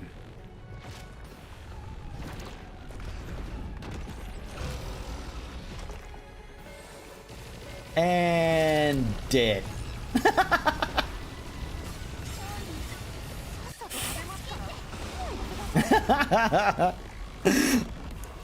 I am too powerful with story mode now for these event story modes.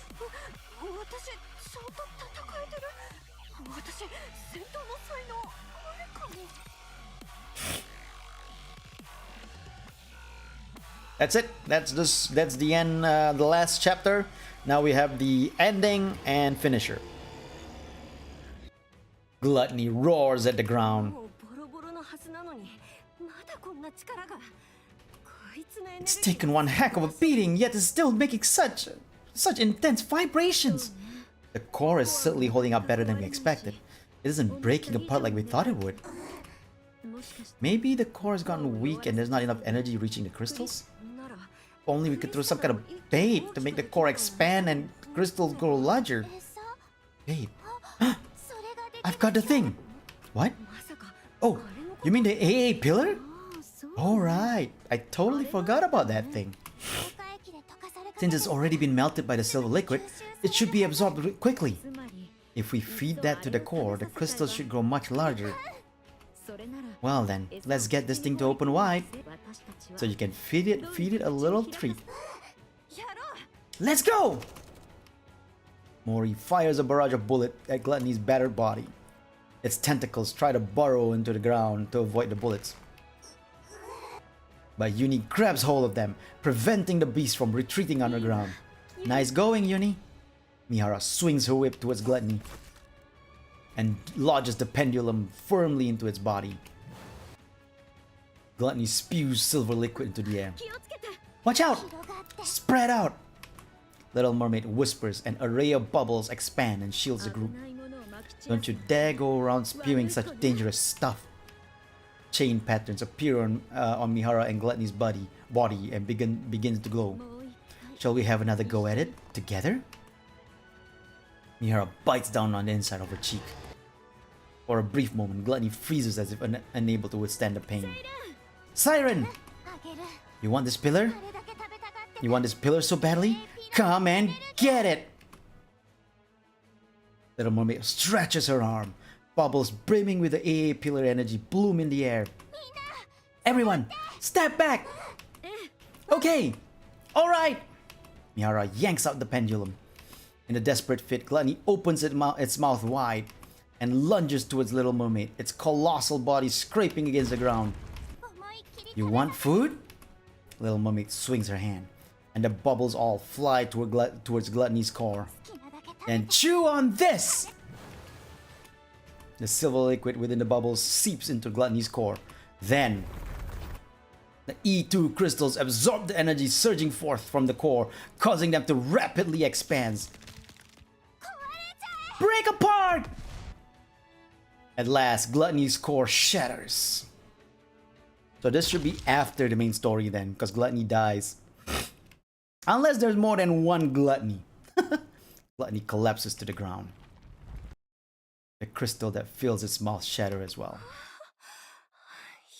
It's finally... Oh. The underground vibrations grow fainter. What's that?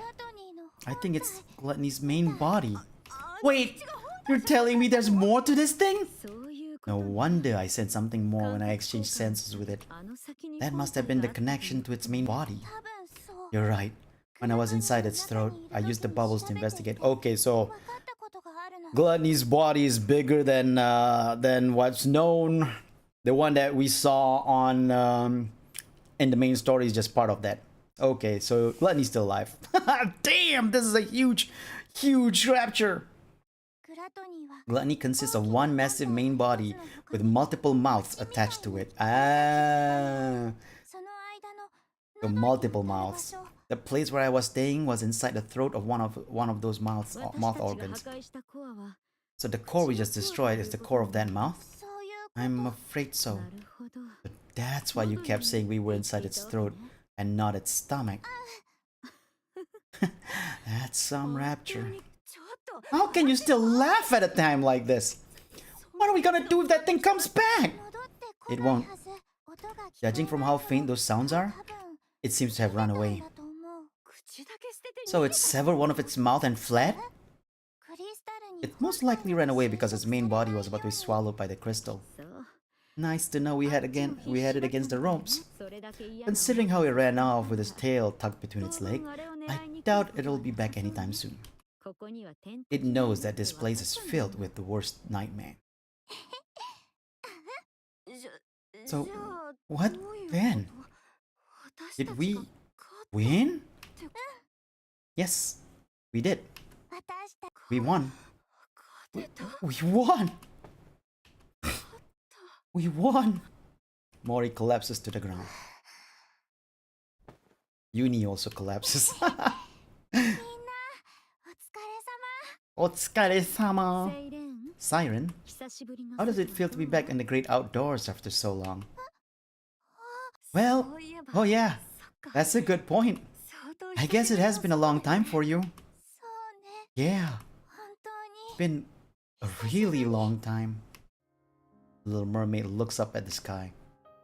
Instead of the familiar underwater scenery, a real sky comes to view. The sun is rising! Yeah, it's so beautiful. Beyond the horizon, the sun slowly ascends, bathing the surroundings in a golden light. It's breathtaking. The world is so beautiful. You bet it is.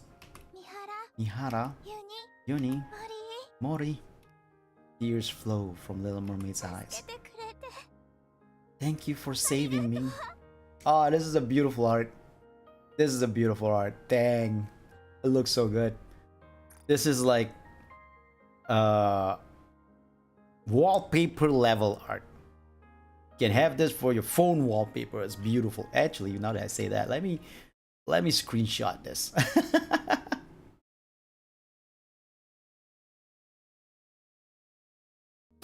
Let me screenshot that so that I can use it for my wallpaper.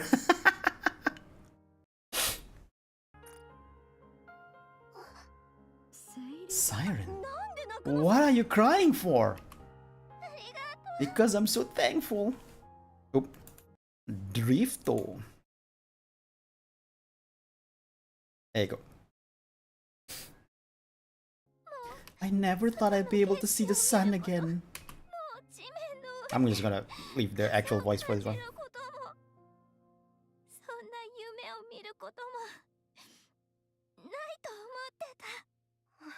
Siren. Mori's crying.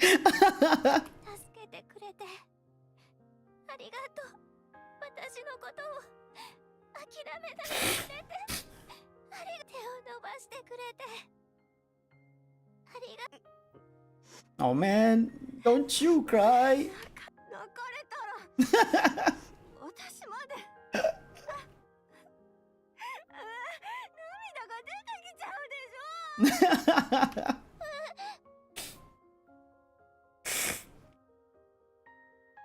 Mori covers her face with her hands.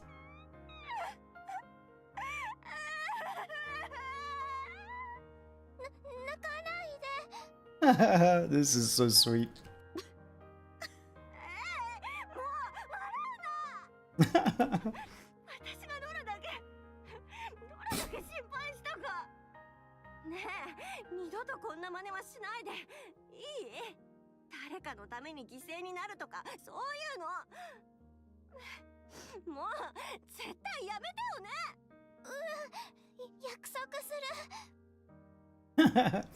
Before the dazzling golden sunrise, a flustered little mermaid consoles Mori, who is wiping away tears.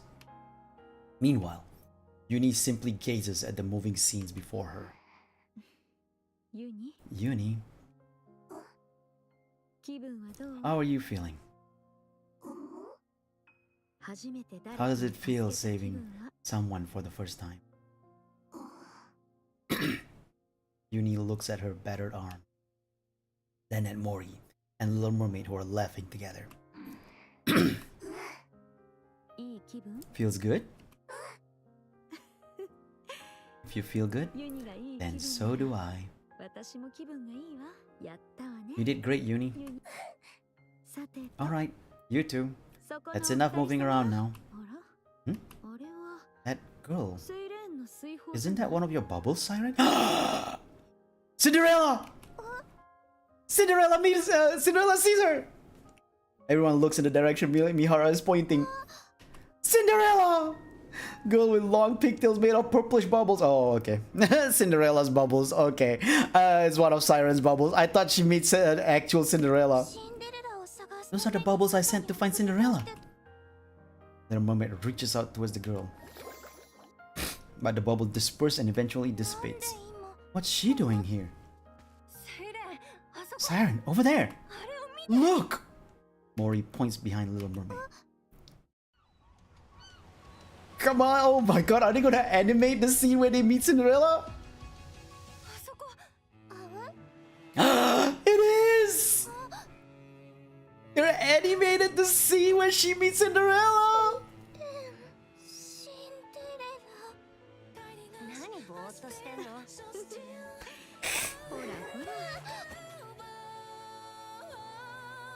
Oh no!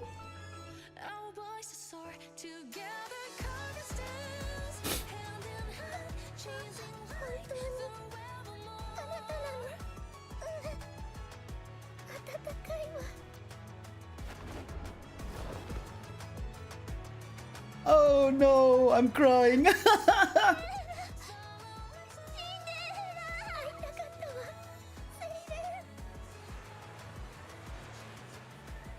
Abe. Even Abe's crying?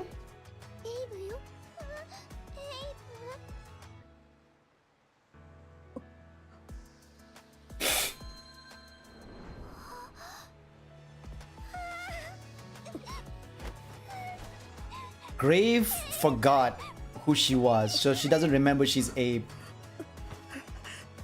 Because the 100 years she was protecting Cinderella, she forgot everything. Her memory withers away. Ah, that was so good. That was so good. Unbreakable sphere. Unbreakables here. And okay, so unbreakable sphere, then unbreakables here. Okay, I get that. That's pretty good. Little Mermaid is finally reunited with those she missed dearly. The bubbles finally reach the sea surface on the surface. Oh, so good. That was so good. I'm crying. So, is Cinderella here? Abe! Or, well, Grave in this case.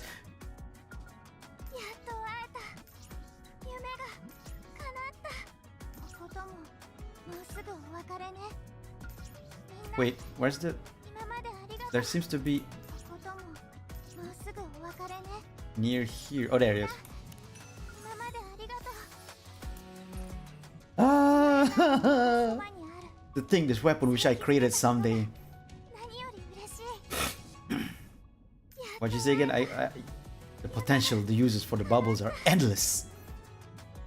Oh yeah, because she's the one who created Little Mermaid, so all these bubbles are actually created by Abe. I want to make something like this again. Where's Cinderella? Come on!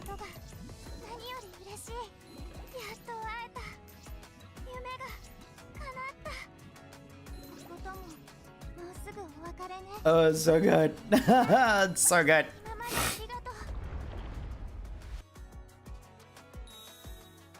Even the song is like upbeat now. It's so good. I can't. It's just so good.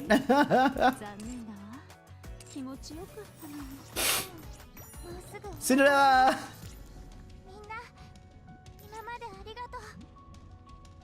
This must be the place Siren made.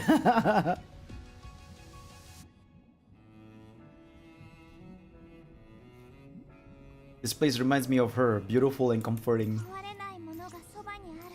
Mori's here as well. I just can't. Really is. This is really inside the ocean. It's so beautiful.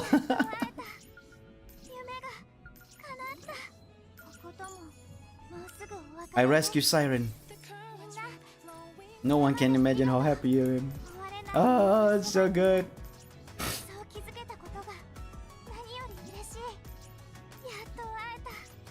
It's such an uplifting thing now. Even the song is super uplifting. Nikke Mihara. Finding me inside the ocean awfully intriguing, don't you, Uni? Cuckoo! We'll come back to this place, even if we don't know exactly when that will be.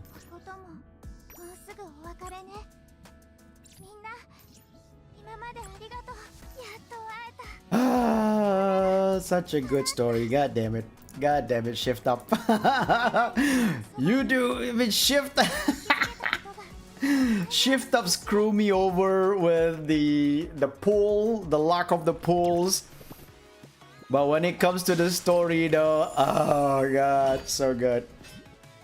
So damn good. God damn it. God damn it, shift up. God damn it, shift up.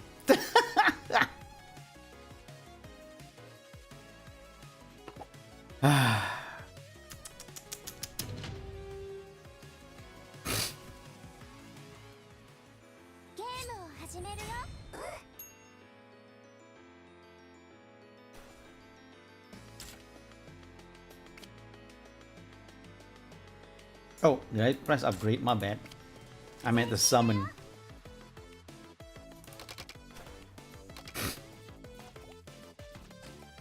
Now we upgrade.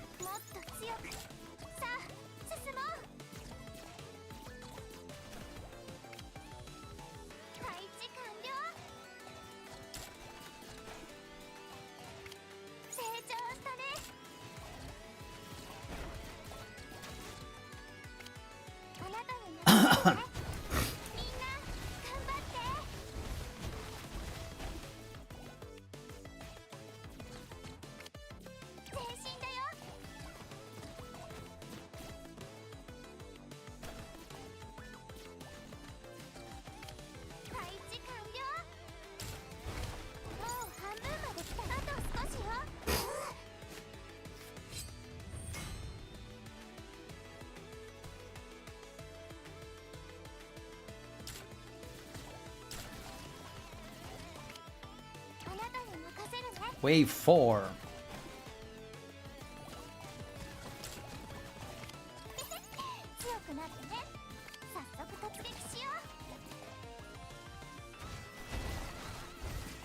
Wait, did I press challenge? I pressed challenge. This is challenge. God damn it.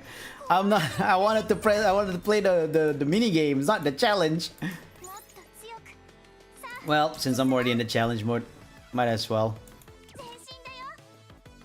I was like, why are we playing this? Why is this non-stop?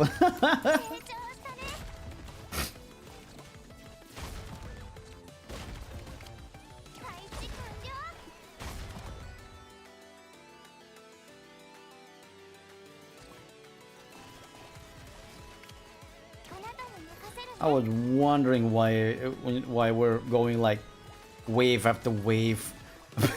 Yeah, I forgot to unclick the challenge mode.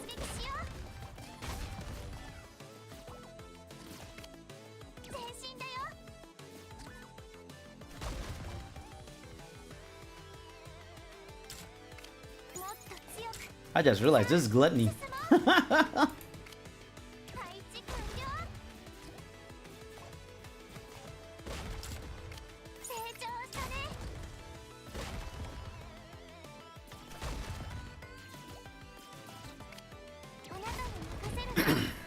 I wasn't really thinking about playing the challenge mode, but oh well. What you gonna do about it?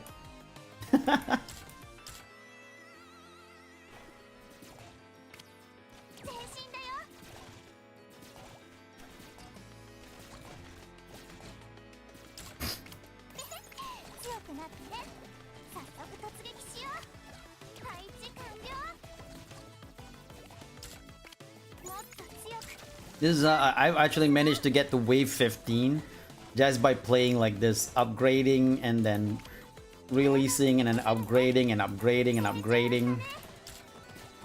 Just one unit.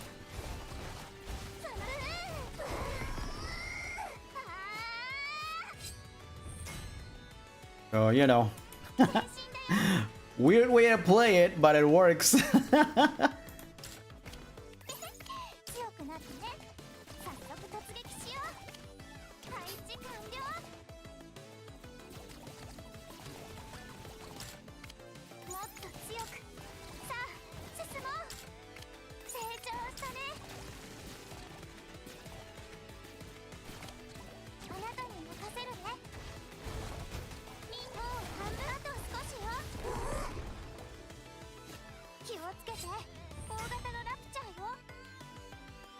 Oh, they're level 23.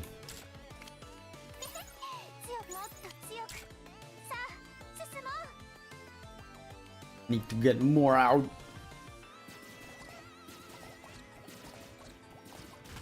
Nope, wrong one.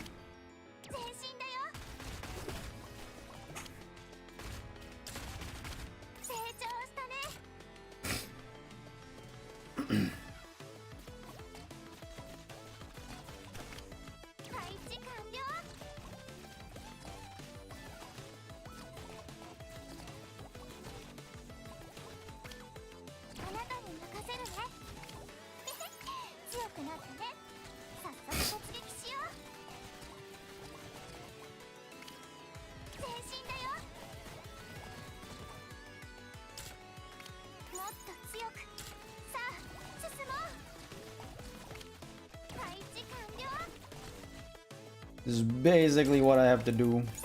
Just keep upgrading, then summoning, upgrading, then summoning, and then once I get to a point I can upgrade twice before summoning.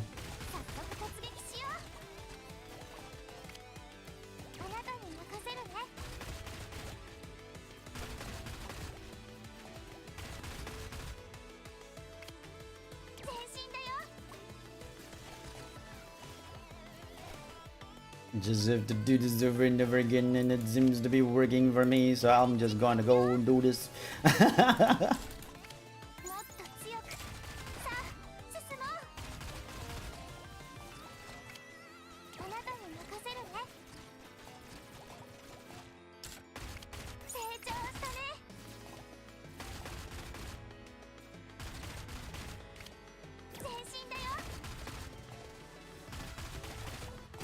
Yay, defeated. But I also got smashed like so many of my units. Only this much left.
Alright, let's do this. Let's clear the goddamn gate. Wait, do I sound like Cartman?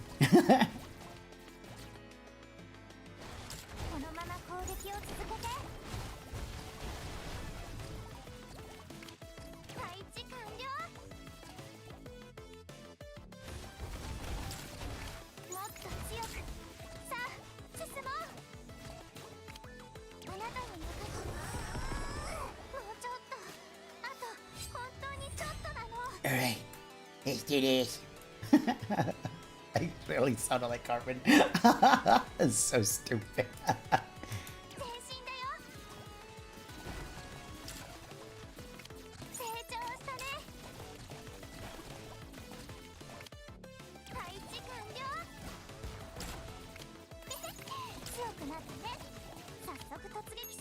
Oh, we're not done. Alright then. About that.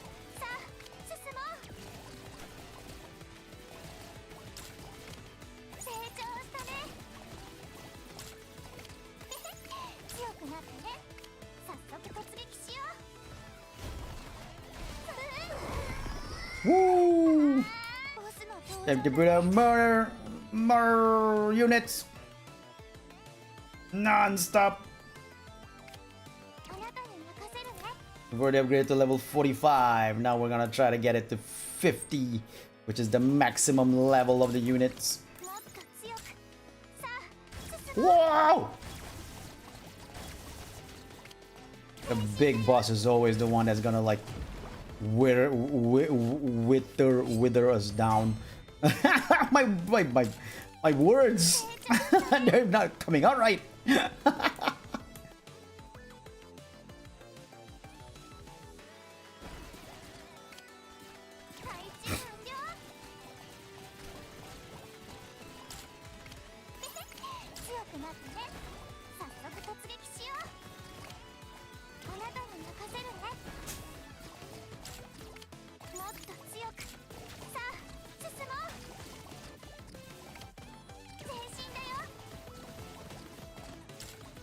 Max!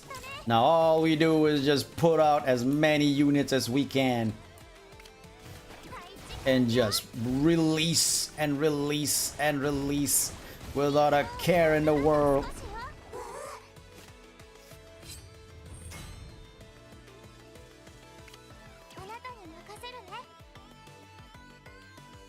The more units are out there, the better it is.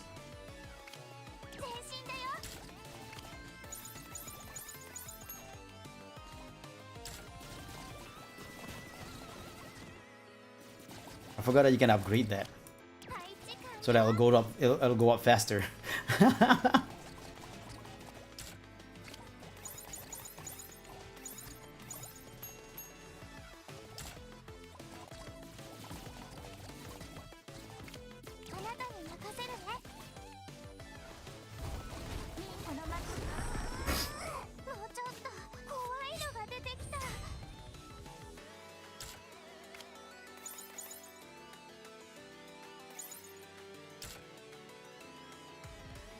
Oh, big boss. Gluttony.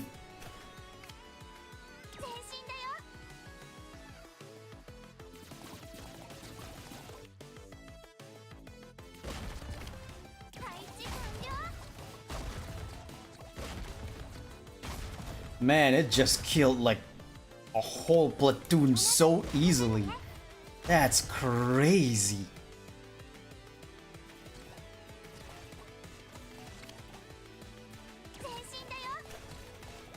Like no effort killing my platoon.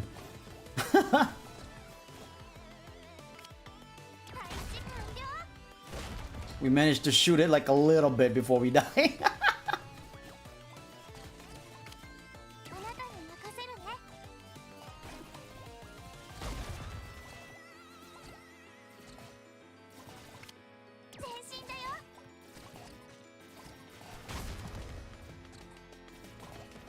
We'll try our best, no matter what.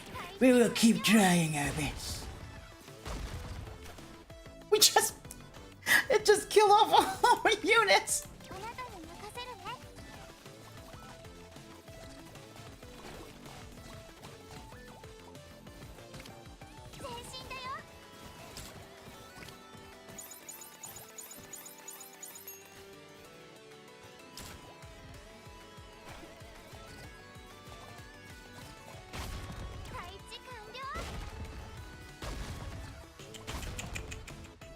I mean, it's almost dying, but at the same time, it's kind of nuts to think about that.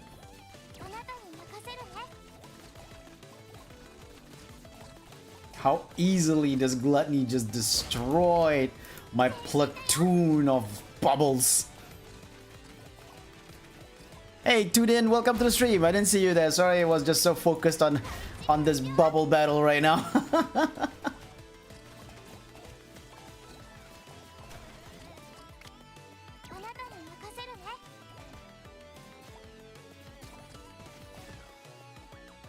Because we're in a bubble battle against freaking gluttony.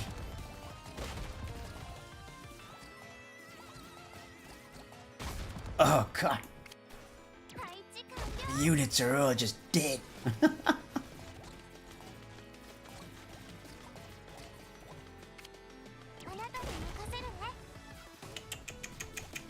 It's crazy.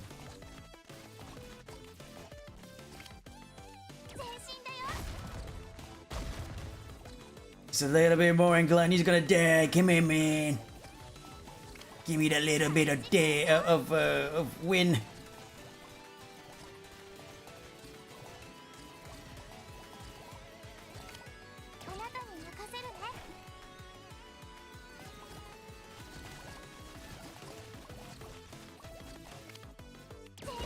Oh! Alright, we did it! Oh, only this much unit left. I was hoping to end up with more than this. Because they have this much coming.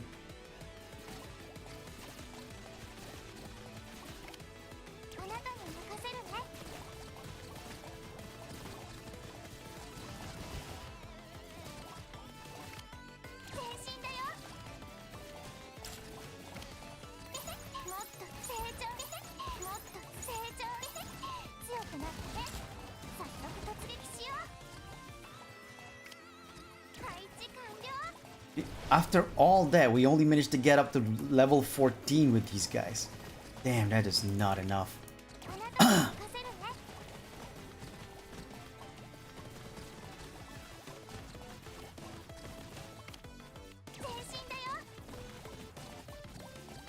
they're not level 49, so it's kind of painful.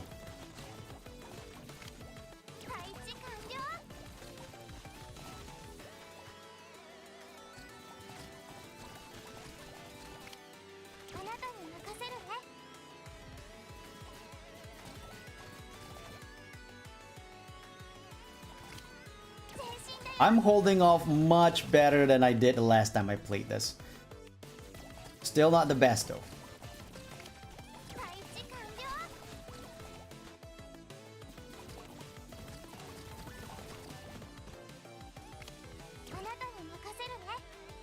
Ah! The unit came out.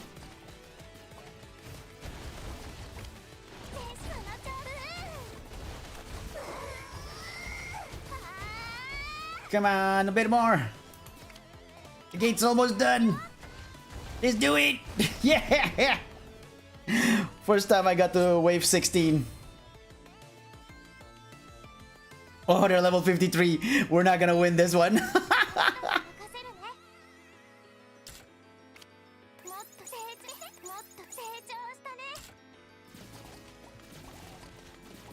There's no way we can win against level 53s, even with all my barrage of level 50s.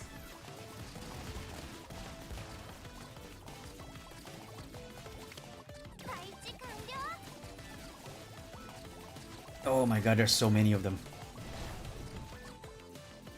See, my army is already whittled down to just this much. Eat high! Oh, we just can't do it.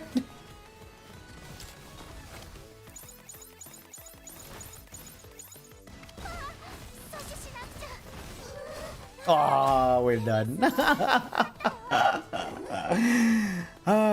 Still, we got to level to wave 16 for the first time. Hey, Lee, welcome to the stream.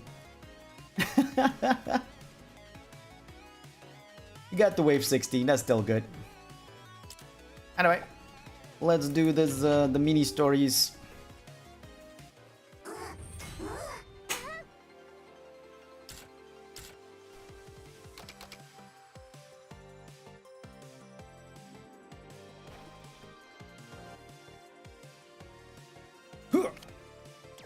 Shield!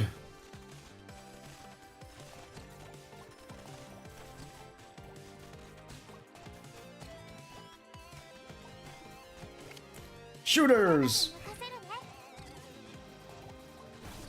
Shielders! Upgrade!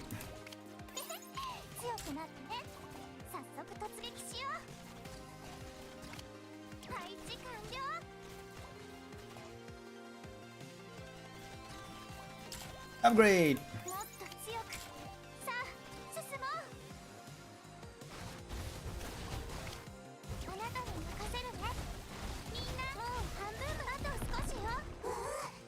That's just the first wave.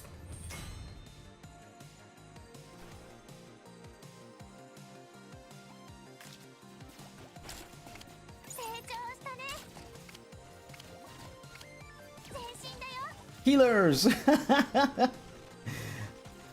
If I can balance out the healers and the shooters in the challenge mode, I think, but you know, spending time trying to level up the units to 50 was already like crazy. So wanting to balance the healers as well, upgrading the healers to 50 as well, that's just... I need a lot more than that, a lot more resource than what the game gives. Yay! Done! Oh, hold on. The Rifto! Okay.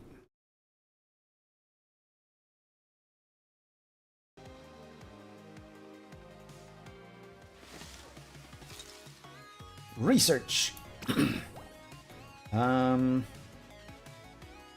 2. Ooh.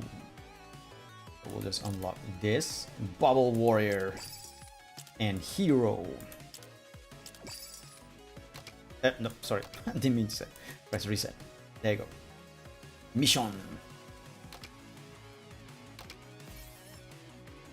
Yay, daily missions done. Alright, so the next one, traits. We're gonna get this in this one, I think. Oh yeah, we're gonna get it here. Okay, cool. Start battle.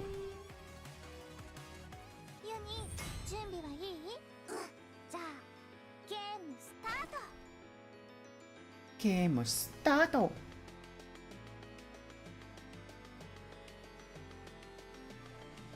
Oh wait, forgot. There you go. Shields. Hold them down. Hold them down. Shooters. Now upgrade.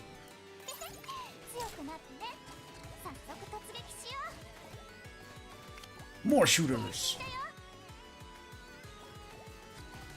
Upgrade.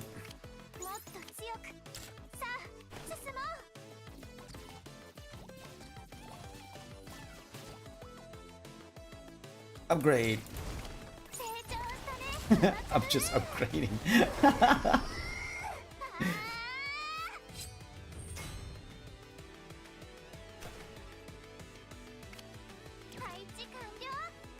Oh, they're fast. Maybe I should use the warrior more.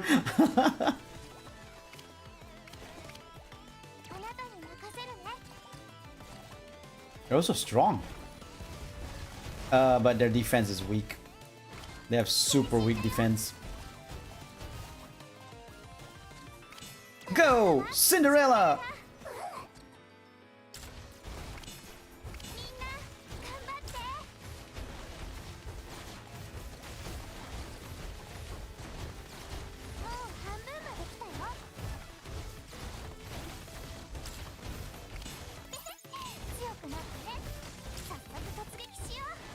I should probably send out some help for Cinderella here. Just letting her do this by herself is stupid.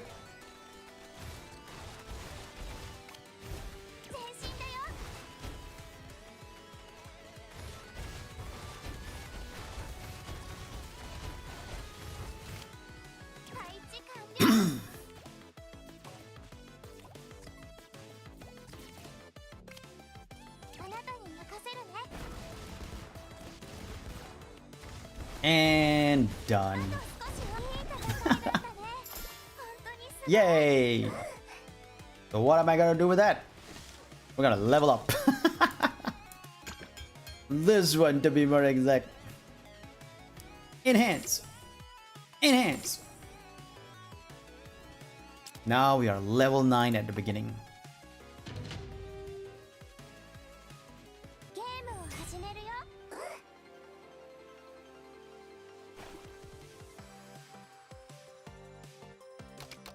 Let's go. So, same way. Shielders first.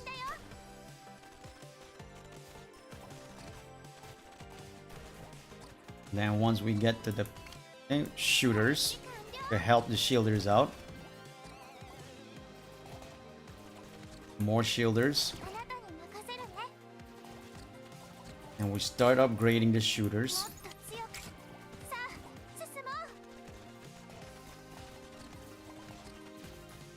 The shielders will take aggro. Then we upgrade the shielders.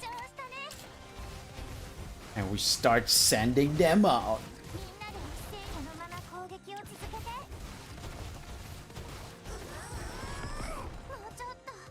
Well, that one's done before the shielders can come. Shooters go along with shielders.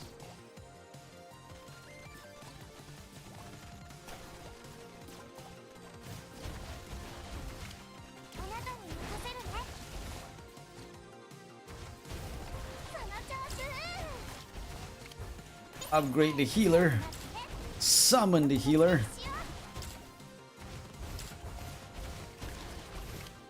Put out some shielders. Healer's gonna die! Because I put out the healer first instead of shielder. That's so stupid.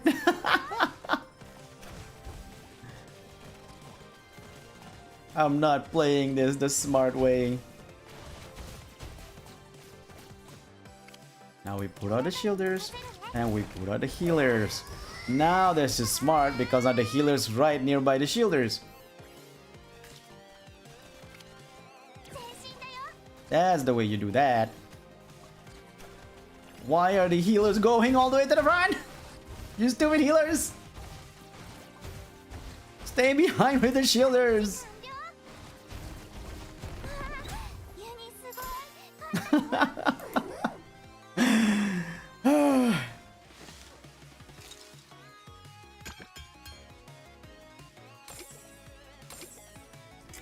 Okay, I'm gonna continue doing the levels. We'll do the others once we finish the summon level increase.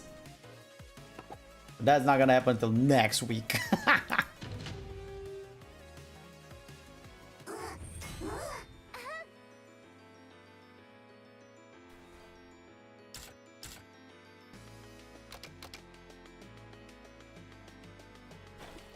Same style.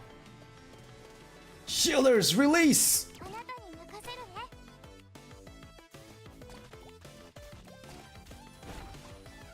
Shooters, back up!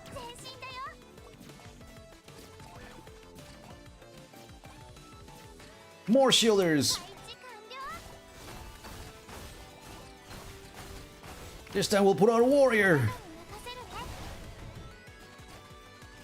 And finally, healers! Then we'll start upgrading.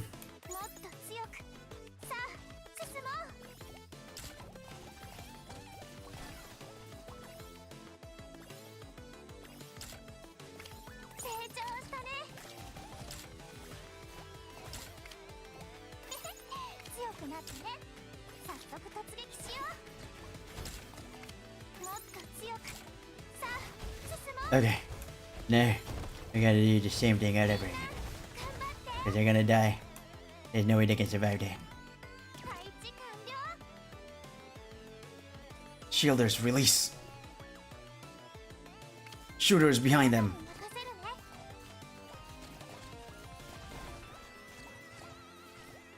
Warriors close by.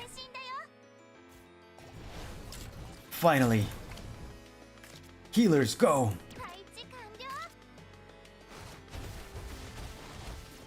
Then more shielders. That's just wave 1. We have two more waves to go. Shooters, go. Warriors, we need you again. Finally, bombers.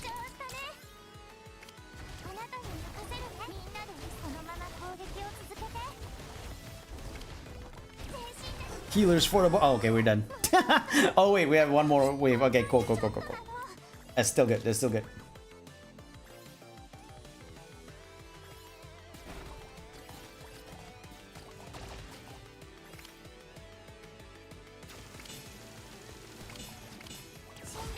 Cinderella, go!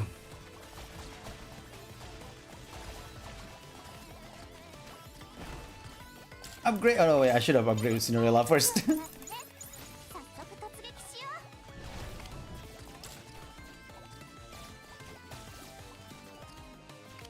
Shielders, go!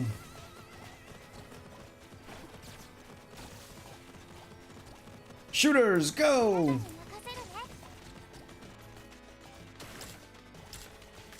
Bombers, go! Healers, right behind the bombers!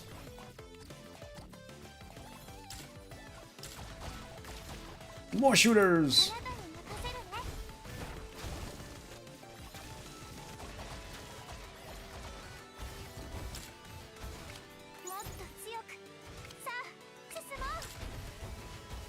No wonder we're dying. This is level 13. I was wondering why we're not surviving. These guys are all level 13.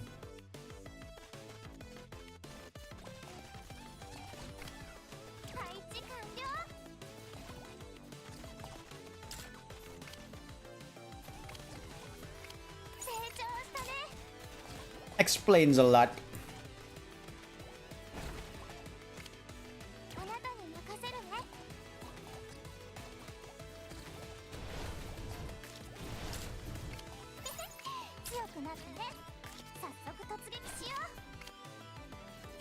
Okay, at least we're getting some improvements right now.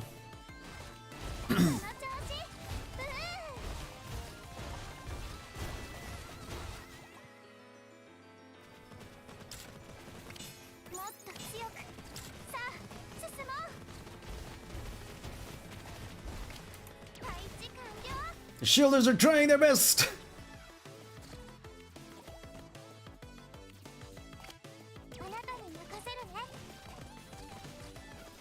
We have 45 seconds left. We got it. Send in Cinderella.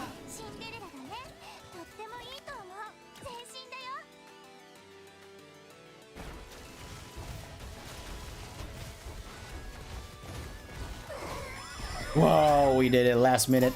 That was like 9 seconds left. It was almost over. Scary.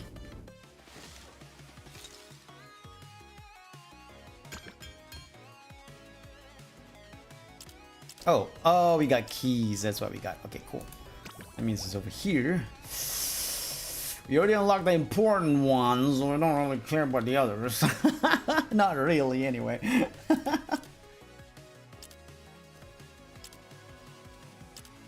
I guess I'll just unlock it for fun. Just to say that I've unlocked it. Campus 13! Alright!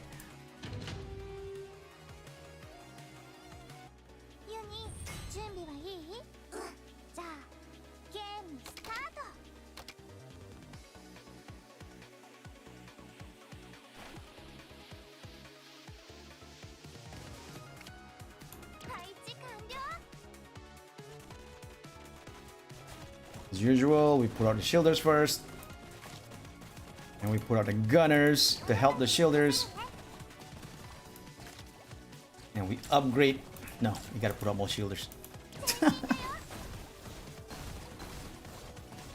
Oh god, I made a mistake, didn't I? I made a super big mistake.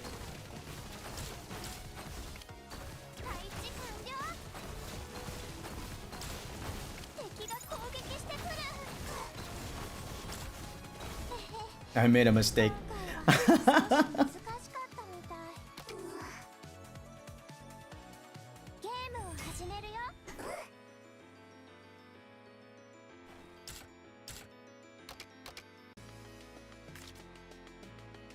Maybe shooters first.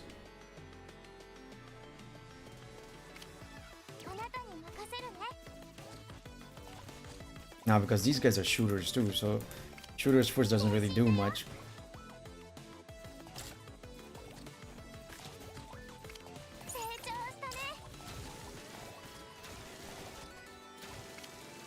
Yeah, maybe it does it does help. Shooters first.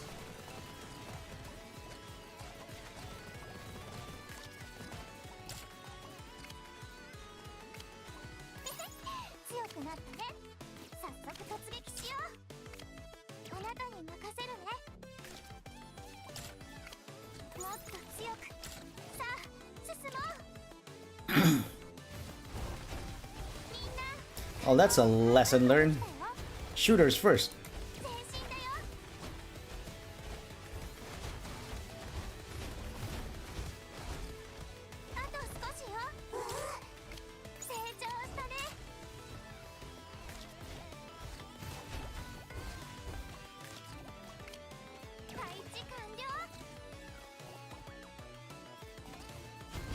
Hey, wave 1 over.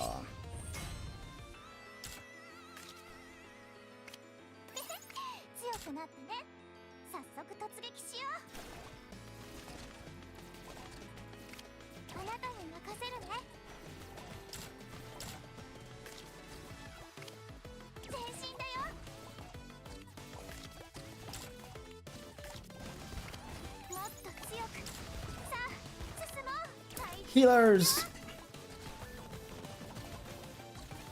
Might or might not help.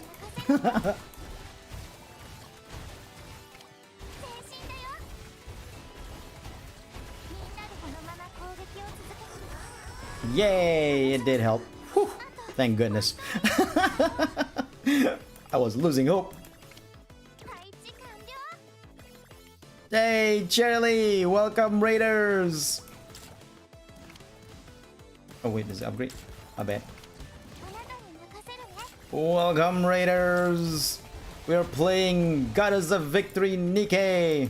This is the little mini game that they have in this current event where you play little bubbles attacking little things. It's kind of cute.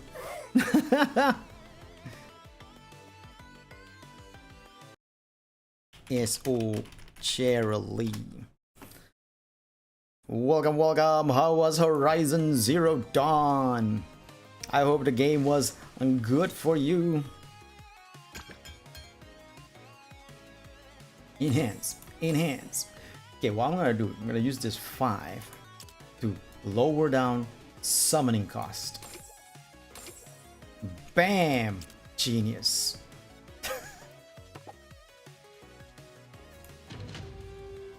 Hey, Kichike! Welcome, welcome! You have fun? Nice, nice, nice, nice.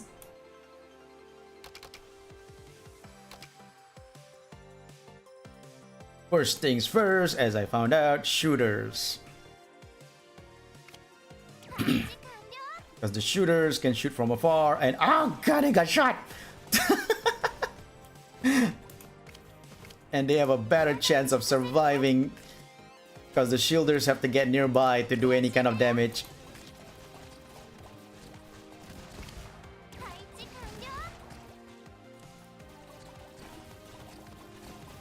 Oh god, we're getting destroyed.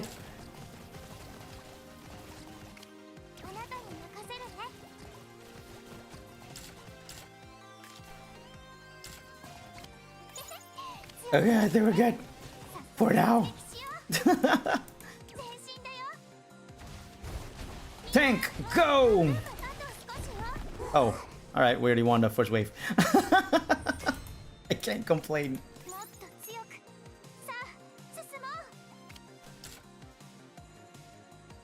Can't complain when we won the first wave. Now, heal.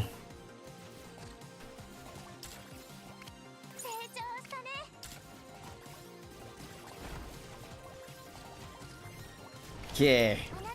Now we have maximum level shooters. Let's bring the shielders up to maximum level. And release! Then we bring the healers up to maximum level. And release! Oh wait, that's upgrade. My bad. Yeah, wave 2 is done. Last wave for this level. Let's do this, son.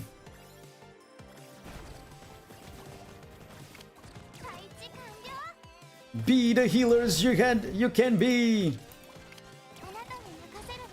And destroy your enemies.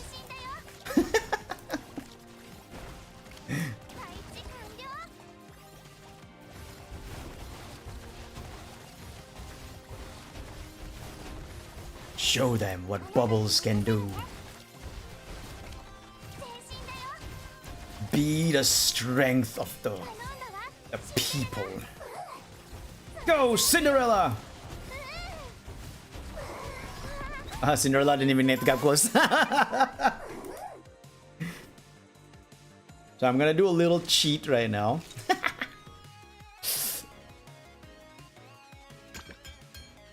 Gonna level her up. Okay, level 14 start. Is there any that requires just one? Nope. It's all two. Got it. Okay. Instead of finishing off the normal level, normal level 7, we're gonna play challenge mode, which starts us at level 3, wave 3 of the challenge. The challenge mode is basically like wave after wave after waves. But now we start with level 14. Then we'll see how far we can get. Maybe I'm cheating.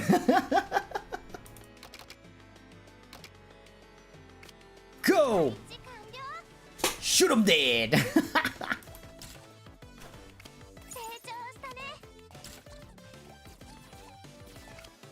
Maybe I just need like 2 army of shooters and can win this already.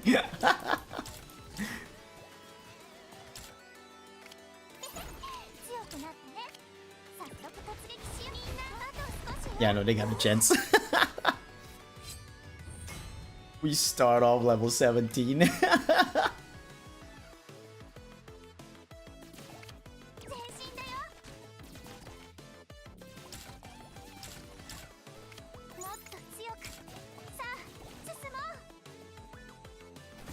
And done.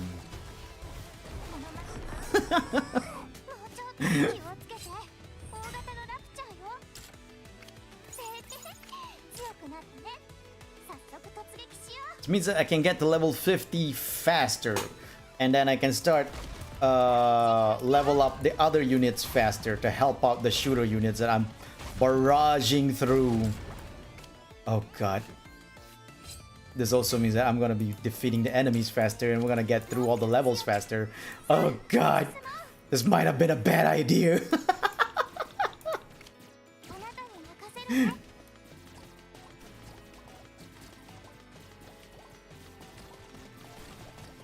They might have balanced it out better than I thought. I thought I found a cheat, but the cheat found me.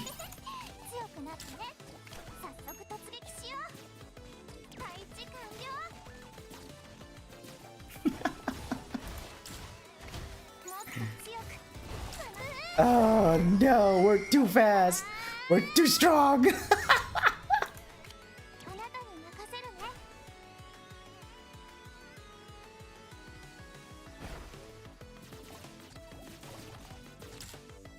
They're gonna catch up. They're gonna catch up before we can upgrade all the others. Dang it. This was not as smart as I thought it was. I tried to game the game, but then the game gamed me.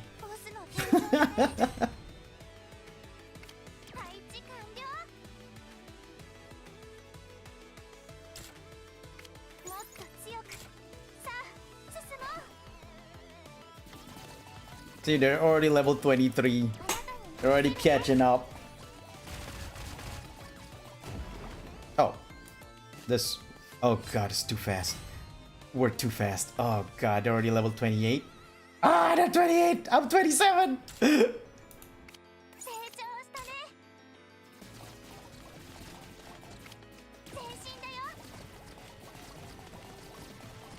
The game still gamed me! I'm not as smart as I thought I was!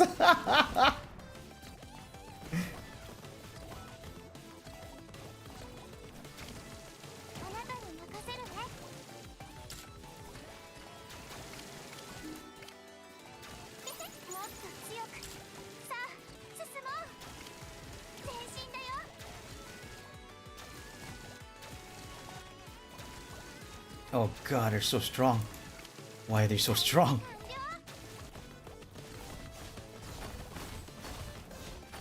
We're not able to do this. We're gonna lose at wave 9. This is the worst because I was better than this. Oh my god. Okay, I get it. I get it, game. I tried to game you and you showed me. You showed me. We're too fast. By doing that, we're too fast. I understand, game. I understand.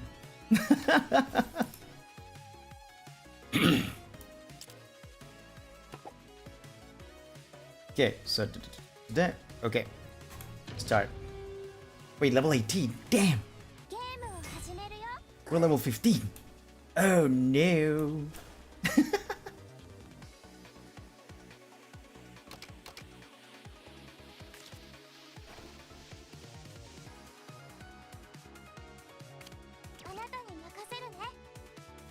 Oh wait, level 18 on the last one. Okay, got it.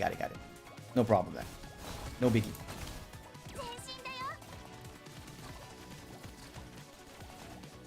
But that being said though, we better upgrade before it's too late.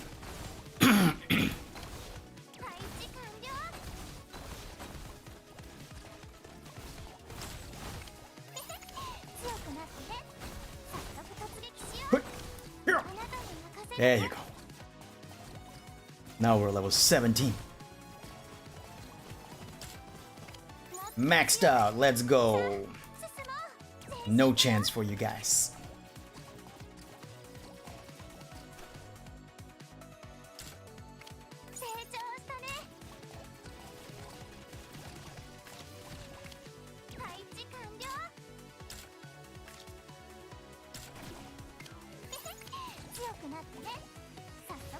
Okay.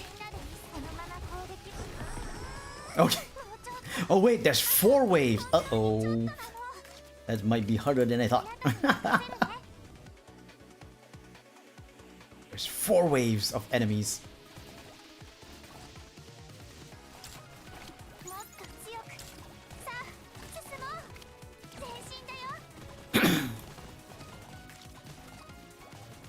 Shielders, go!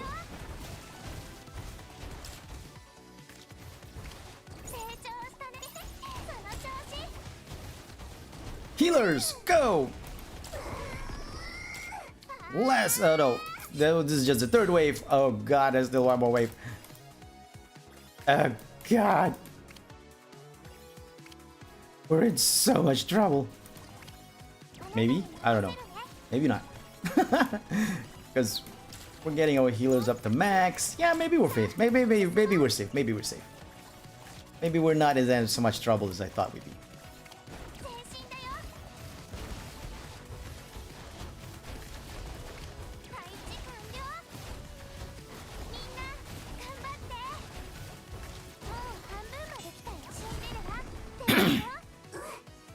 Cinderella, go!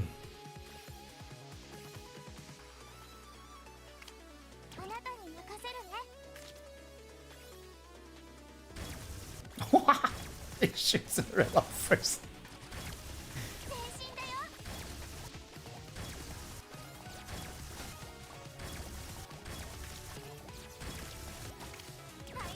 Hey, we won. Good job, everybody. Good job. Yay! Normal mode over. Hard mode is next week. This will be hard mode and it unlocks next week. So this week's mode is all done. Set everything. Take everything in.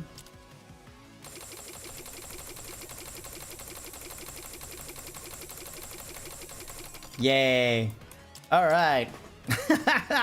Well, that's it for today. I think I did a, we finished the Unbreakable Sphere storyline.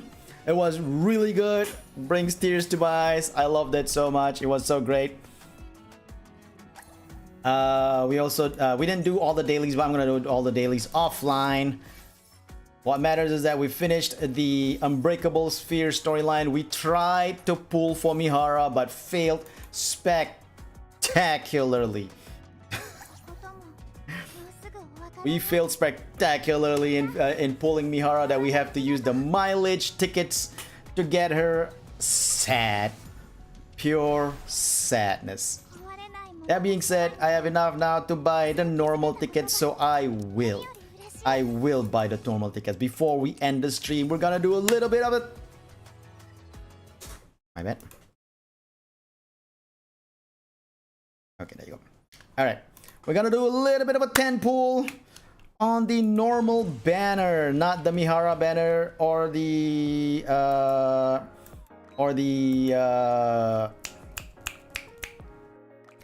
Little Mermaid banner, because we already got them. We're gonna do a normal 10 pull just to end the stream. All right, everybody, let's do this.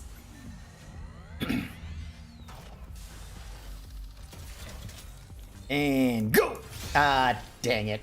No gold the whole stream. We never got any SSR pull the whole stream. It's pure sadness. Pure oh, once a day, 150. Nope, don't do that. Pure sadness. Just painful.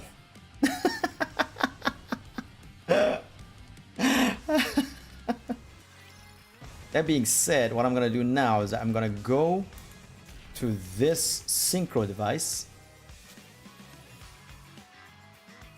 unlock another space to synchro Mihara in, which uses 500 crystals, so it's painful, but it has to be done. Where are you, Mihara? There you are. And now Mihara is 479, like the rest of them. Did I manage to do this? Oh, I did. Cool. Ah, I completed everything. Nice, nice, nice, nice. Anyway, that's it for today. Thank you so much for watching me play Nikke, Goddess of Victory. We finished the Unbreakable Sphere storyline, and we got Mihara bonding chain by buying her in the shop instead of pulling for her, because we tried to pull for her and failed spectacularly. The sadness in my voice is palpable. There she is, Mihara bonding chain. We actually... Oh, we need helmet. Okay, no problem, no problem. I'll get Mihara a helmet. But that's it for today. Thank you so much for coming, everyone. I hope you guys stay good, stay healthy. Don't forget to hydrate whenever you can, and of course, to always enjoy the future heroes. Otsu justice. You can't see me doing a fist because I don't have leap motion anymore. Bye.